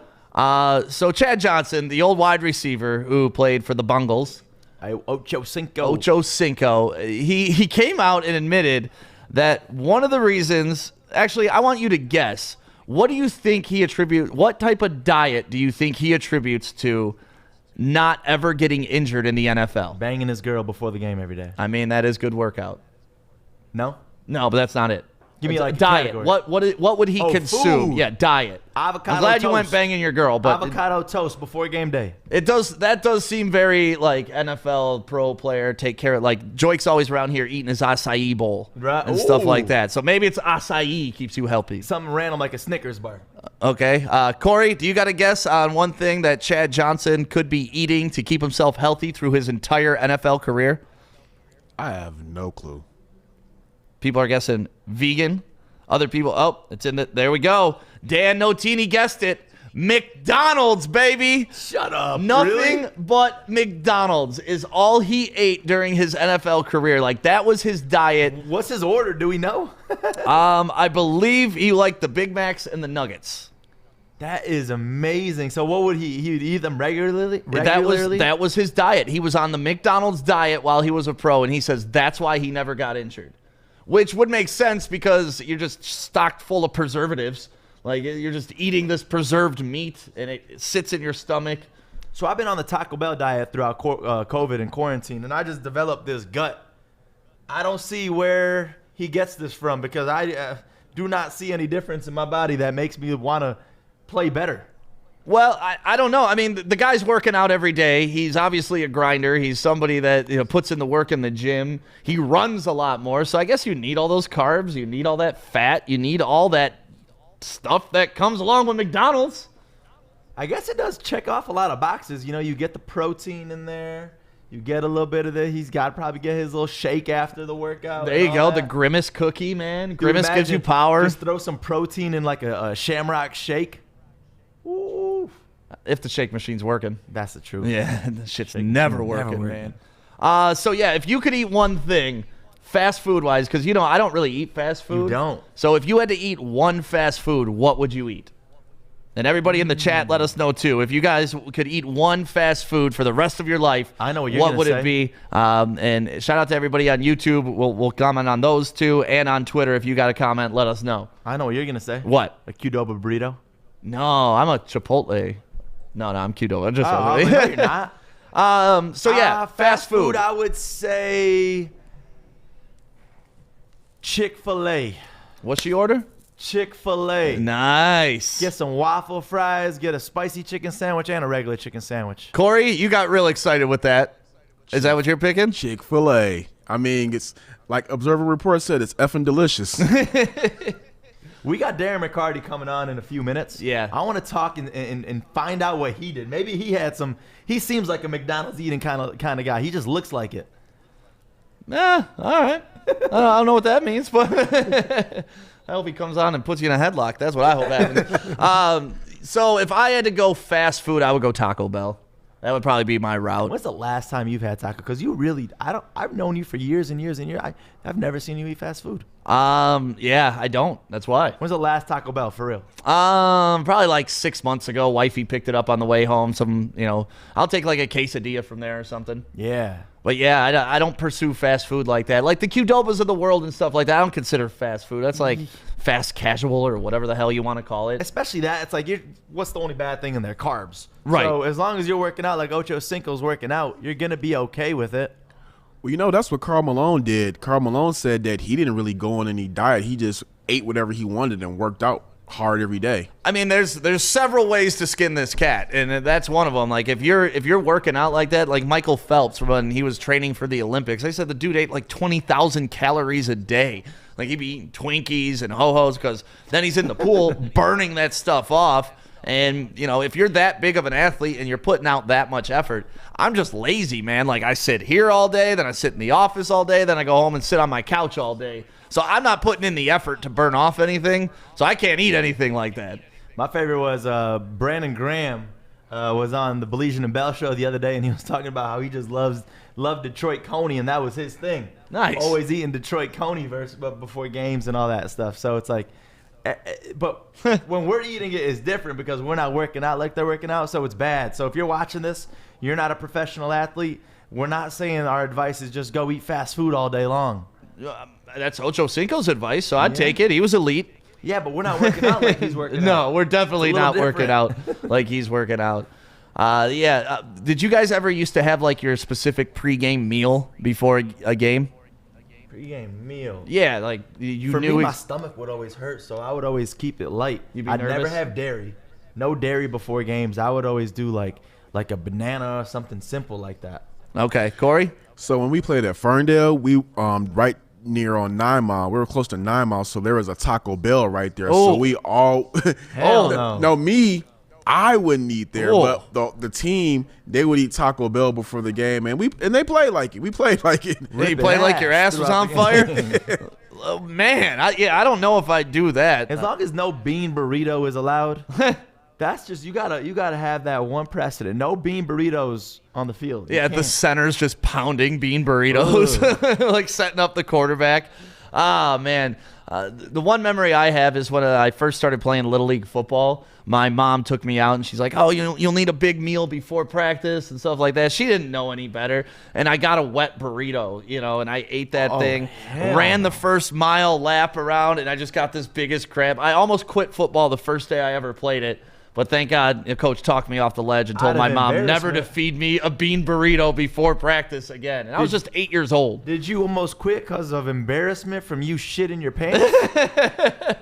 No, I didn't have that. I just felt so bad, man. Like, it just felt awful. And I was like, this is what football's like? And they're like, no. Like, eat a granola bar next time and you'll be fine. Yeah, you got to keep it light. Yeah, so I didn't really have any pregame ritual before high school or anything like that. Just hydrate. I'd always get, like, for baseball, I'd always get my pack of Big League Chew, and then I'd get a Gatorade, and that was my baseball ritual. So would you Big League Chew? Like, were you eating it throughout the game? Actually, I would pound a whole pack of Big League Chew throughout the that's whole game so good. because you pretend it's like the chaw, and you just shove it like right in your make your lip look fat. But even when I was 18, I was still buying the Big League Chew and shoving it in my jaw like that. Yeah. So I played ball till I was like 26. So I still kept with the Big League Chew and Gatorade all throughout that whole. You play ball till you were 26? Just travel teams, federation ball, stuff like that. Did you really? Yeah.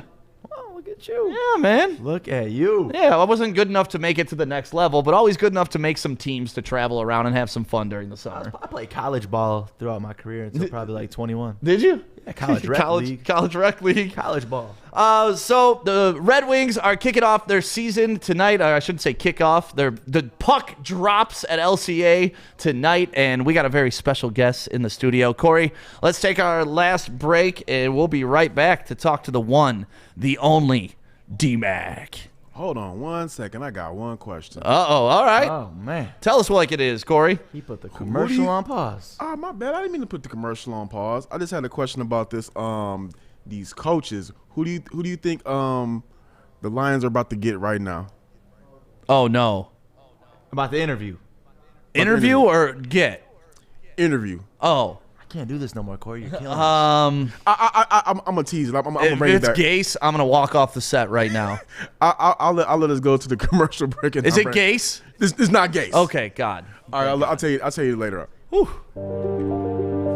I'm looking to bring on another HVAC tech right now. We are recruiting 5 to 10 techs a month. We're looking to grow and expand. Every new tech we hire is from Northwestern Tech. The hands-on training is fantastic. They're always my first call. We love hiring Northwestern Tech grads. They come out trained and ready to work. Our program is only 10 and a half months, and our next classes are starting soon. So why wait? I'm looking to hire Hire a graduate of Northwestern Tech. Northwestern Tech. Northwestern Tech. Northwestern Tech.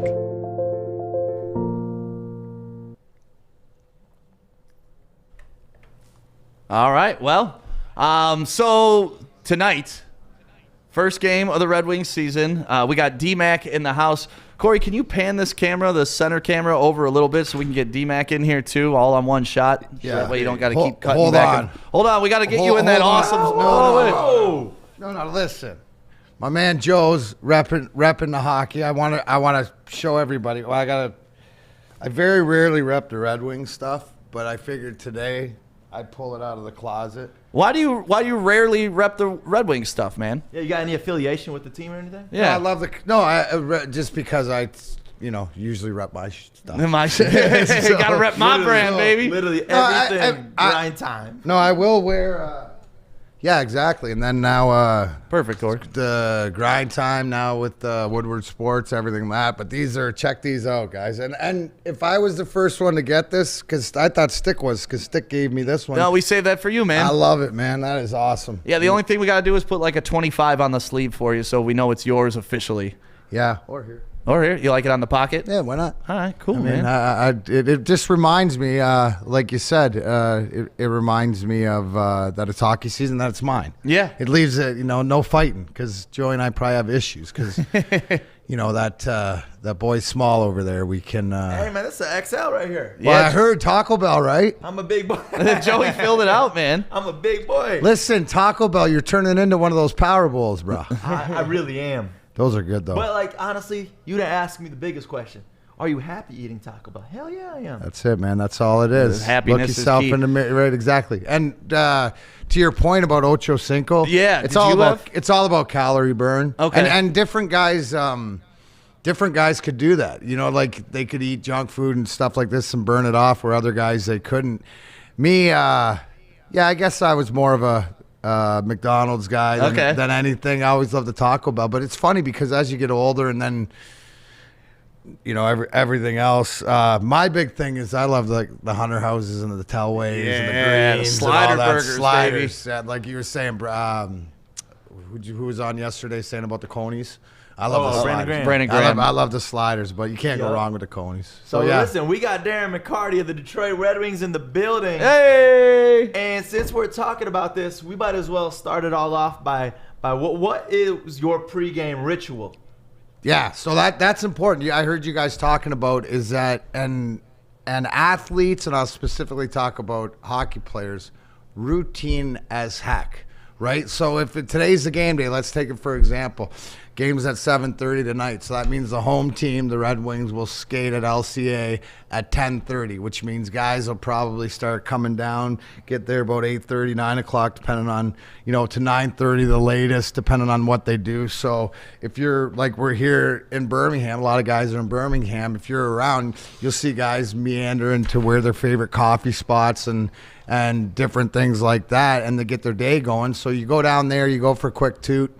And then everybody so if a lot of guys live in Birmingham, they might go to when the restaurants were open, right. We'd all go to like Andiamo's or nice brunch or something or lunch. It'd be routine. Like there's like 8 guys. Some guys would go home, right, and eat, but you would usually have a big meal, like a pasta, a fish. Some guys like steak, some guys like chicken, whatever like this, and crush it out, and then have a couple hour nap and then get up and have like before the game, like you said, bananas or snacks. Some of us like crushed pizza, so right. Some of us it didn't really matter, right? That was the best part because you get, and to Joey's point, you would get hungry during the game, so that's why you had all these power bars, and now it's different because you got like a la fresca smoothie, right? Getting IV'd up. Listen, I'll tell you this. Periods. I'll tell you this. And one of these times as things get taken down, I'll take you down to the new dressing room. But the thing I'm most jealous about is they got a kitchen that is almost the size of the whole studio, lady. Like this, when you walk in the lounge, the kitchen, Leslie Winfield, who's been, I guess she's like the dressing room mom for 30 years and stuff like that. Oh yeah, it's. I'm mad about that. Thomas Holmstrom's mad about the treadmill and the treadmill in the whirlpool. Better than we did. In the pool, like I Hold saw on, that before. can I say it? Shake your fist at Can them. I say it this once? These dang kids, these house that we built for them, but no, it's awesome, and which pregame leads us into. So everybody's got their sort of routine, but mostly like that. But right, leads us into this, the game tonight. Hey. How do you feel about Larkin getting that captaincy? I saw you did a nice little video on your social media forum yesterday. The kid, he's from Waterford, so just a couple miles away. To be the captain of the winged wheel like that's an honor. Well, I like to break it down And, so if we look at it from a bigger picture, because a lot of times you realize now is that all the kids that are, in their mid-20s or stuff don't remember the 97, 98, which means I'm old as dirt.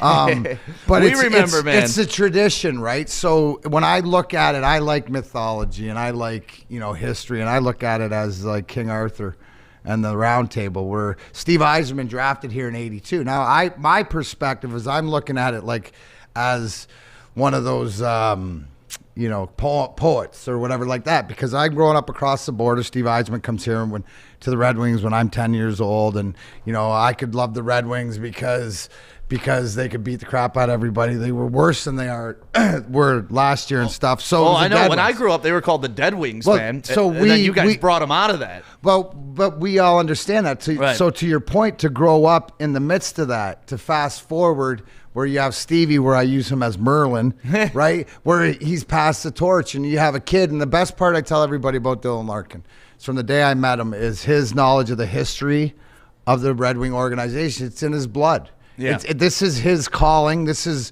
for every kid, the local kid to whatever team they wanted to play for. Hey, I got as close as you could get for being the stepson from being across the border, right? This is the kid. Right. And he's got every tool and support with Merlin up top and Stevie and all the rest of us around just to support him. So it's not when, it's when, and it's just the evolution. So I look at it as January 13th, 2021 is 4, 5, 6 years from now, which is what Darren McCarty speculates if he's going to guess when are the Wings going to win their next cup, right? Because that's the evolution. We can look back to this day when he's raising the cup.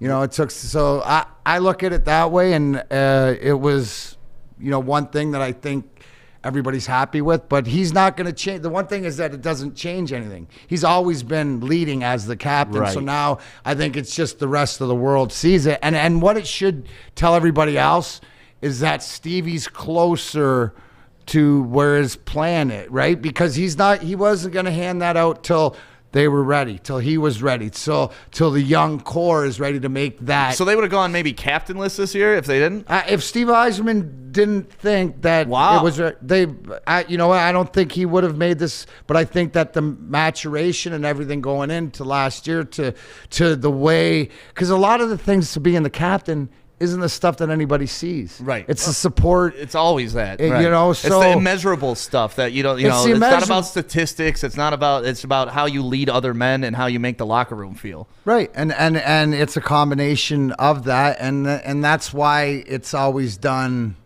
as a group in different ways. So they got their group going forward, and it's exciting. It's exciting from pieces that they've added to younger pieces that are coming up. Guys that are competing. So here, for me, bottom line, it's imperative in this 56-game season to get off to a great start. I mean, it's I think no-brainer. One of the coolest things about Larkin is like every high school kid in 2002, he skipped school to go down to the parade for that championship parade, and it's just got to be like, I think about it, because we talk about how we played high school ball and stuff like that, but obviously we weren't. Joey played college ball, bro. Yeah, Joey. Yeah. See, look, I'm glad you listen. I'm glad you listen. I played college ball at Oakland University. Absolutely. Intramural team, but I played college ball. But I can't even imagine. College ball, bro. I can't even learning. Imagine how meaningful it must be to be at that parade and then fast forward 18 years and boom, you're the captain of the team. That's just, it's almost like a Disney story. But here's the one thing, right? Is that if you. He's living his dream. Yeah. I've lived mine. Now we're living a different dream. That's what it is. If you want to do it, it's what are you willing to sacrifice to do it? So, obviously things have to come into play, but I speak, I think, for all of us alumni guys, is that we're just excited in the direction that this team's going, and we got something to cheer for. And the captain's back, baby. Well, just even that, but to take it to when Detroit's such a great sports town, we're all such great sports fans, is that at least we have something to look forward to downtown, and hopefully as everything evens out, and us as Woodward Sports gets out there amongst the people, because that's where our bread and butter is going to be. That's right, baby. And we can enjoy it together. I can't wait to be in a crowd with you and party with you. Like this is going to be so much fun, man. Listen, you look, talk about you give me grinder playing. You give me 5 people here, and I'll hold court anytime. Yeah, but I just want an opening day crowd, and the Woodward Sports crew walks in. Joik Bell, D-Mac, Joey. We come in. Everybody's having a good time, and like all the athletes, right? Yeah, you named all the athletes. Well, I didn't want to put myself up there with you guys. No, I didn't make it a professional level, but I mean, the college level's still great. You know what? A lot of guys play college. Yeah, he's just lying out of his ass. No, he didn't. Thank he you, played D-Mac, college. tell him. Where was the gym you played? He got played in college, but he never played. Was that in the Oakland gym? I played on the arena one time. Oh, well, that counts. I played college then, too, because I played at Callahan Hall. What the hell are we doing here? Well, I'm jealous. I never played college. See? Wow. Yeah. I played one thing that you didn't. There you go. That. There you go, Joey. So the game tonight, the season tonight, like you said, it's important to get off to a good start. You liking what Stevie Y is doing so far? Building this team out and the draft picks that we had, drafting young Draper. I thought that was another neat story going into the season. Well, think about it. You haven't won a cup without a Draper in the lineup. The McCarty kid's not going to make it. The Maltby kid's not old enough yet. Right. So the Draper kid, I think that again, that's part of the story where you can see like that would be one of those cool things. And I mentioned this to no matter what anybody says. Can you imagine one of the things that is like, you get jealous of your buddies, but you're not jealous. You're just like proud of them or something.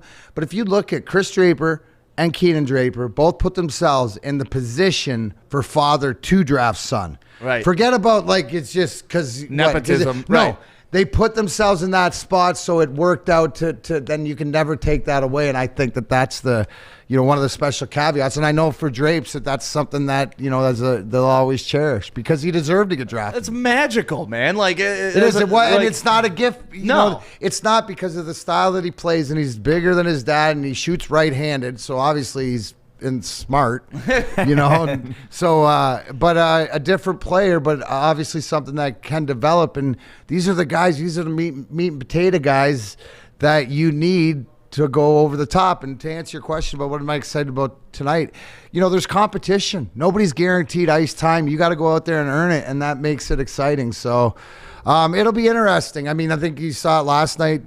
Anybody who watched the hockey, it's a little sloppy early. It's a little, but how can it not be? Right? No exhibition games, no practices. Only scrimmages. Like that doesn't get you sharp enough. I said this earlier in the show. The last game was 300 and plus days since the last Red Wings game. 309 is what you said. How crazy is that? Did you well, you know what? That's what happens when you play that bad. You get penalized around here. Exactly. 300 days. All right, boys. That's not a long quite a time. year. There's good behavior. 4 weeks. Exactly. People are asking, Darren, can you hold your knuckles up to that camera real quick? And Corey, can you zoom in on that? People want to see the weapons that you were blessed with. Well, that's the hospital and the graveyard. This is the one that hit Lemieux, and it's like it doesn't hit anything. The hospital and the graveyard? Which one's which? Well, that's actually the hospital. Okay. That's the graveyard, but this doesn't hit anything except this only hits Lemieux. It's got a lot of power. It's safe. This one's done all the damage, but if you can see that where the knuckles have been severed every which. Yeah. I've had like 5 hand surgeries, so. Really? Yeah. From fights or just getting hacked or what? No, I had some freaky injuries. 5-on-5, I had my hand skated across. Oh my god. And then man, roller hockey or and real? then I two teeth from Mark Tenorti were severed. These tendons in my finger took them out of his face. And does then happen. And then I had, this was scary. I fell on my stick and the artery compressed, so feeling in my hand went numb. They had to do an emergency surgery through my armpit so I didn't lose my hand. That's how I spent the 94 or 95 All-Star break in Henry Ford Hospital. So I've had a fair share, but nothing compared to Joey Kosher's. Yeah, his hands beat. Oh my God, dude, you can't even move the skin on his hand, and they just look like cement. pillars. It's just crazy. I feel so non-manly being in here. I got the softest hands. I got the most girly hands Outside in shooter, the world. bro. Outside shooter. Come on, He's man. here to protect you, Joey. I appreciate it. You're the skill Outside player. shooter, bro. You just listen. I'm a stinky eyeball. You miss those things, but you know what? You can have the soft palm olive hands, Joseph, when you're draining those threes. So it's a game of threes now. You and Harden. That's it. You and Harden. Yeah, and I'm looking at my hands. Like, I've been in some bar fights, but they don't compare to yours, man. Like, I got little teeth marks and stuff, too, but nothing like, damn, man, you've put in some work over your years. Well, I got paid. Yeah. That's what I tell everybody. difference. That's it. That's fair. I would have rather been, everybody who knows me, my first love's baseball, but I was better. Was it? I was better at punching. I was a catcher, and I had a gun. Me too, man. And I was better at punching people in the face than I was hitting curveball. Yeah. Self-awareness, Joe. Self-awareness. You gotta know who you got you to the college level. So you would have rather played baseball if you could have, or if you had the opportunity, you would have taken Oh yeah, that? if I always want to be Lance Parrish. Really? That was my guy. And you grew up a fan of Detroit sports, right? Because you're Oh yeah, from I'm Leamington. right across the Yeah. border, dude. I grew up at Tiger Stadium, went to Olympia. I always make this joke that, man, I was like at Joe Louis Arena when it was $5, and then 2 minutes in, you'd be on the glass. And I was always pissed off because Mr. Ilitch was giving cars away, and I was 12 and couldn't figure out why I couldn't win one. So I said, Mr. Ilitch, you're gonna buy me a car one day. He bought me a couple. He bought you a couple? Bought me a couple, so it worked out. How was it being with Mr. Ilitch? Because, you hear the folklore and you see what he did and like how he built this city and kept it alive during rough times for the whole entire city. If it wasn't for Ilitch doing what he did, bringing the joy that you guys brought to the city, there would have been darker times in Detroit. What was it like playing for that guy? No, everything you hear about, the Ilitches, the family as people, Mr. Ilitch, it starts at the top. When I preach culture, Yeah. it's my favorite word, but it starts with the Ilitches, and I think you nailed it. And it's because of the want to win, to put what Mr. Ilitch taught all of us is that you don't have to know everything, but you put the best possible people in place. It's sort of, what we're trying to do here with Woodward Sports and what Chad's got going with with their whatever we're gonna amass here, because it's about the people, right? So what Mr. Ilitch taught all of us is it doesn't matter as long it starts with people, and so putting the right people in place, and sometimes it takes times, but it's a learning thing, and I think that.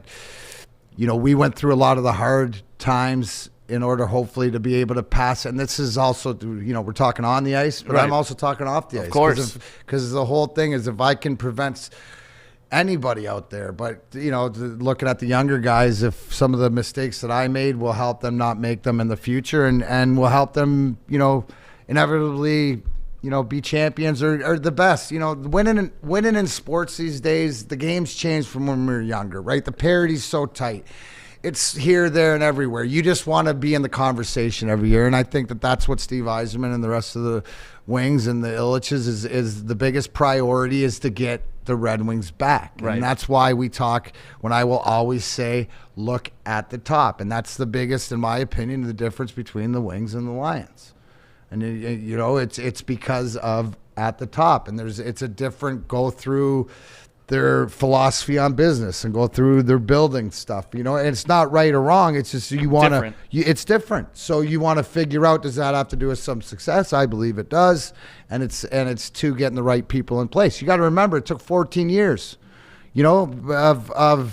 So getting swept. The thing is, guys, swept by New Jersey here's a couple the whole, times. Right, setting the league record, President's Trophy. But here's the thing, right? Where I found out, as long as you look around and you're with the right people and you have the same game plan and goal, whether you succeed or fail, if you're with the right people, if you fail, you're going to regroup and figure out how to attack it again, and you're not going to ever quit. So that's the bottom line, and. Sometimes it's good, sometimes it's bad, sometimes we're angry, sometimes we're sad. And then when you look, facts of life. Facts of life. That's it. And then when you talk about the leadership too, and now adding Larkin, I mean, he's always been the leader for the last couple of years, especially even when we were captainless. I feel like with Steve Yzerman being back with the organization, that's exactly us going in that right direction, and you kind of feel that vibe and the energy shift. Well, how can you? Who do you want?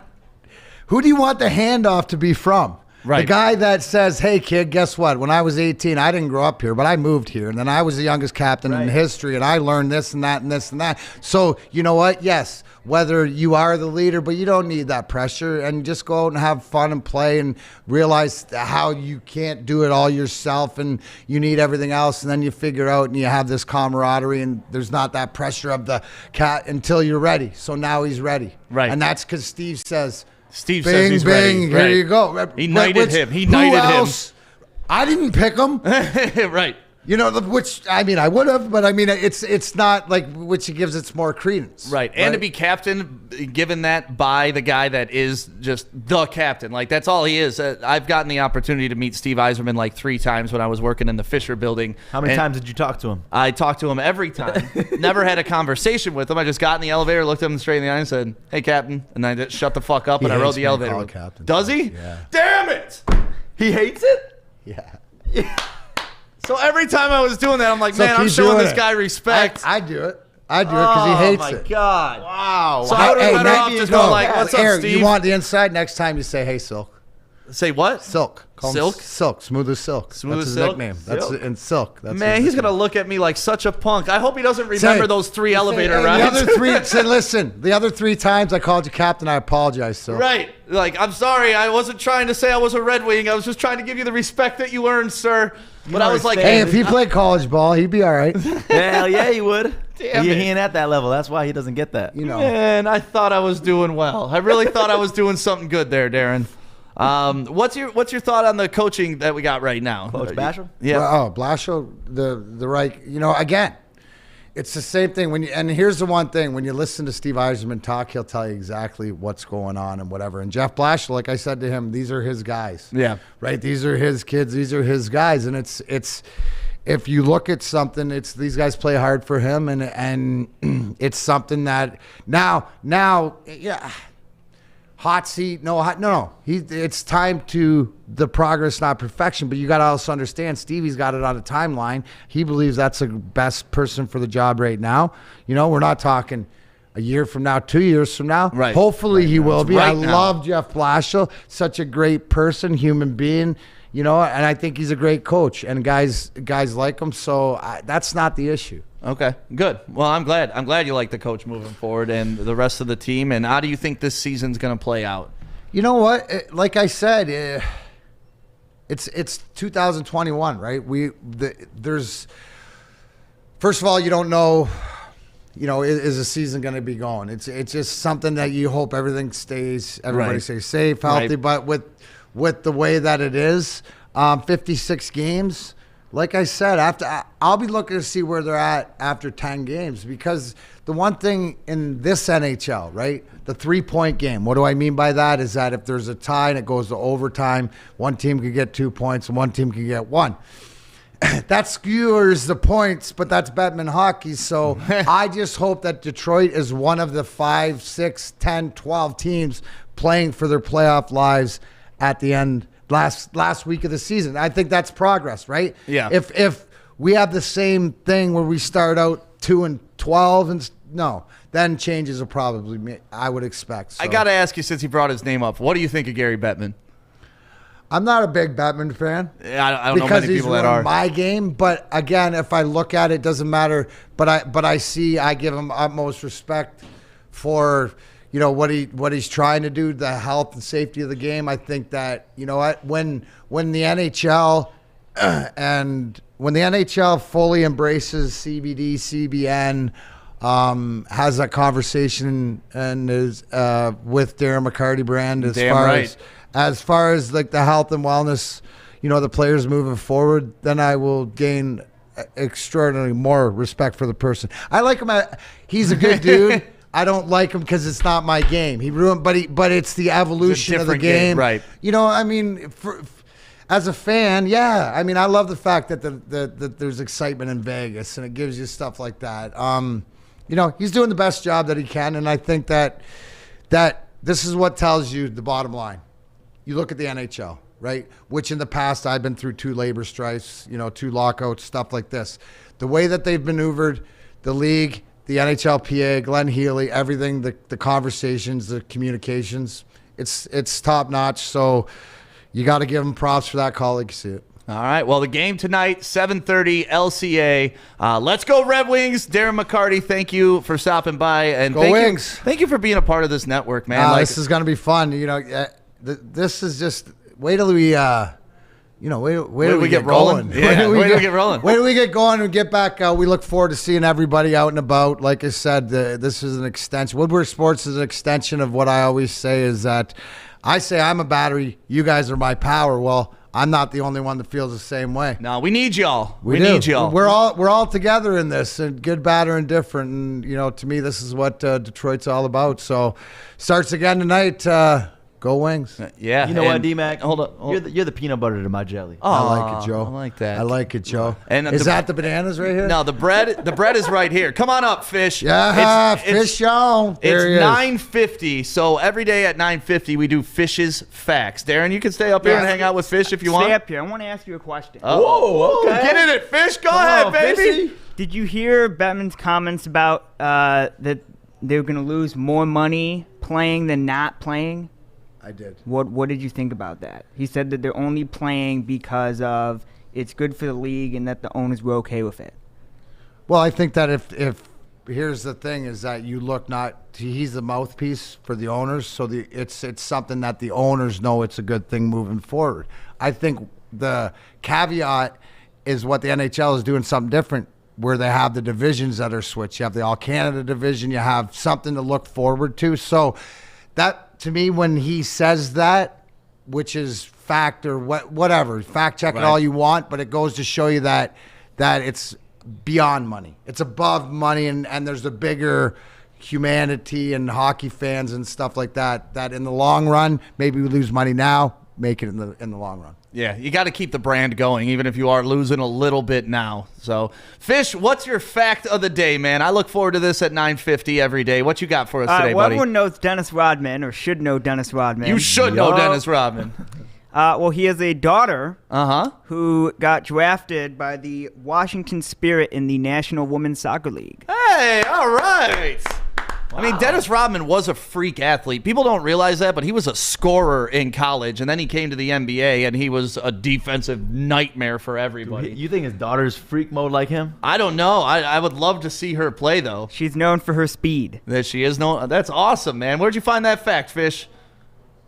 Found it on, where'd I find it? Fox Sports Australia News. Oh, Fox Sports Australia. I love that. He's got Fish scours the internet for his facts. Thank you, buddy. I love that. Every day at 9:50, make sure you tune in for Fish's Facts. And if you're interested in gambling at all on any of these games, like sports gambling has become pretty much the biggest thing out right now, next to marijuana, which has made Michigan a pretty awesome place to be. D-Mac, I know you love it. Not a bad spot to be, guys. And we've hooked up with somebody. They're called MyBookie. So if you go to their website, it's MyBookie, and we'll match you halfway up to $1,000 for your first deposit. So you put a G in, and we'll match 500 of that. And it's through anything: credit card, bank transfer. They take Bitcoin too. So if you want to trade in Bitcoin and you want to do your sports gambling this way, and it's not only just the straight up bets. They have awesome prop bets, which I love. So go to MyBookie and get your bets in, but you must use promo code Woodward if you want to get that free money. So mybookie.ag, go check them out. Yeah, and get that free money. When you put in 1,000, you get 500. You put in 250, you're getting 125. You know, that's awesome. That's a good investment if you were to ask me too. I mean, you're already winning on a bet, right. Like essentially. So Joey, do you want to get into dumbass of the day? Yeah. So this one I had to dig deep into Florida. Yeah. We needed a Florida man. Yes. There's no better stories than Florida man. And since we've been talking a lot about fast food, I feel like it's only right that we go to a Florida man overnight. 4 a.m. today. The homie is passed out in the parking lot in his truck in the drive-through lane, passed out. And there's nothing more frustrating than drive-thrus being closed early because normally they're 24 hours, you know? The dude was passed out, and he ended up failing a sobriety test when the cops pulled him over. The crazy part is, guess how much he drank? How many beers? 30. Take a guess, Fishy. I was gonna go for one. One. Back. How many you think he drank? Knocked out. 48. Only 8 beers. That's it? Only 8 beers. That's that warm feeling to where you're like, nice and buzzed, and you do pass out. That's kind of weak. It's kind of weak passing out in the parking lot like that. Listen, he didn't get his money's worth for that, so it's going to cost him 10 G's, some whatever like this. I mean, that's a expensive beer. Over like $15 worth. What did he blow? I don't know what he blew, but my man's locked up now, so. Florida man. Stay away from that Taco Bell. Stay Stay away from that Taco Bell. Exactly. Well, thank you for waking up with the Morning Woodward Show. D-Mac, thank you for coming through today. Pleasure, boys. Go Wings tonight. Yeah, Red Wings tonight, kicking off the season. Well, let's watch some hockey, baby. Let's do this. Go Wings, baby. Let's bring Hockey Town back.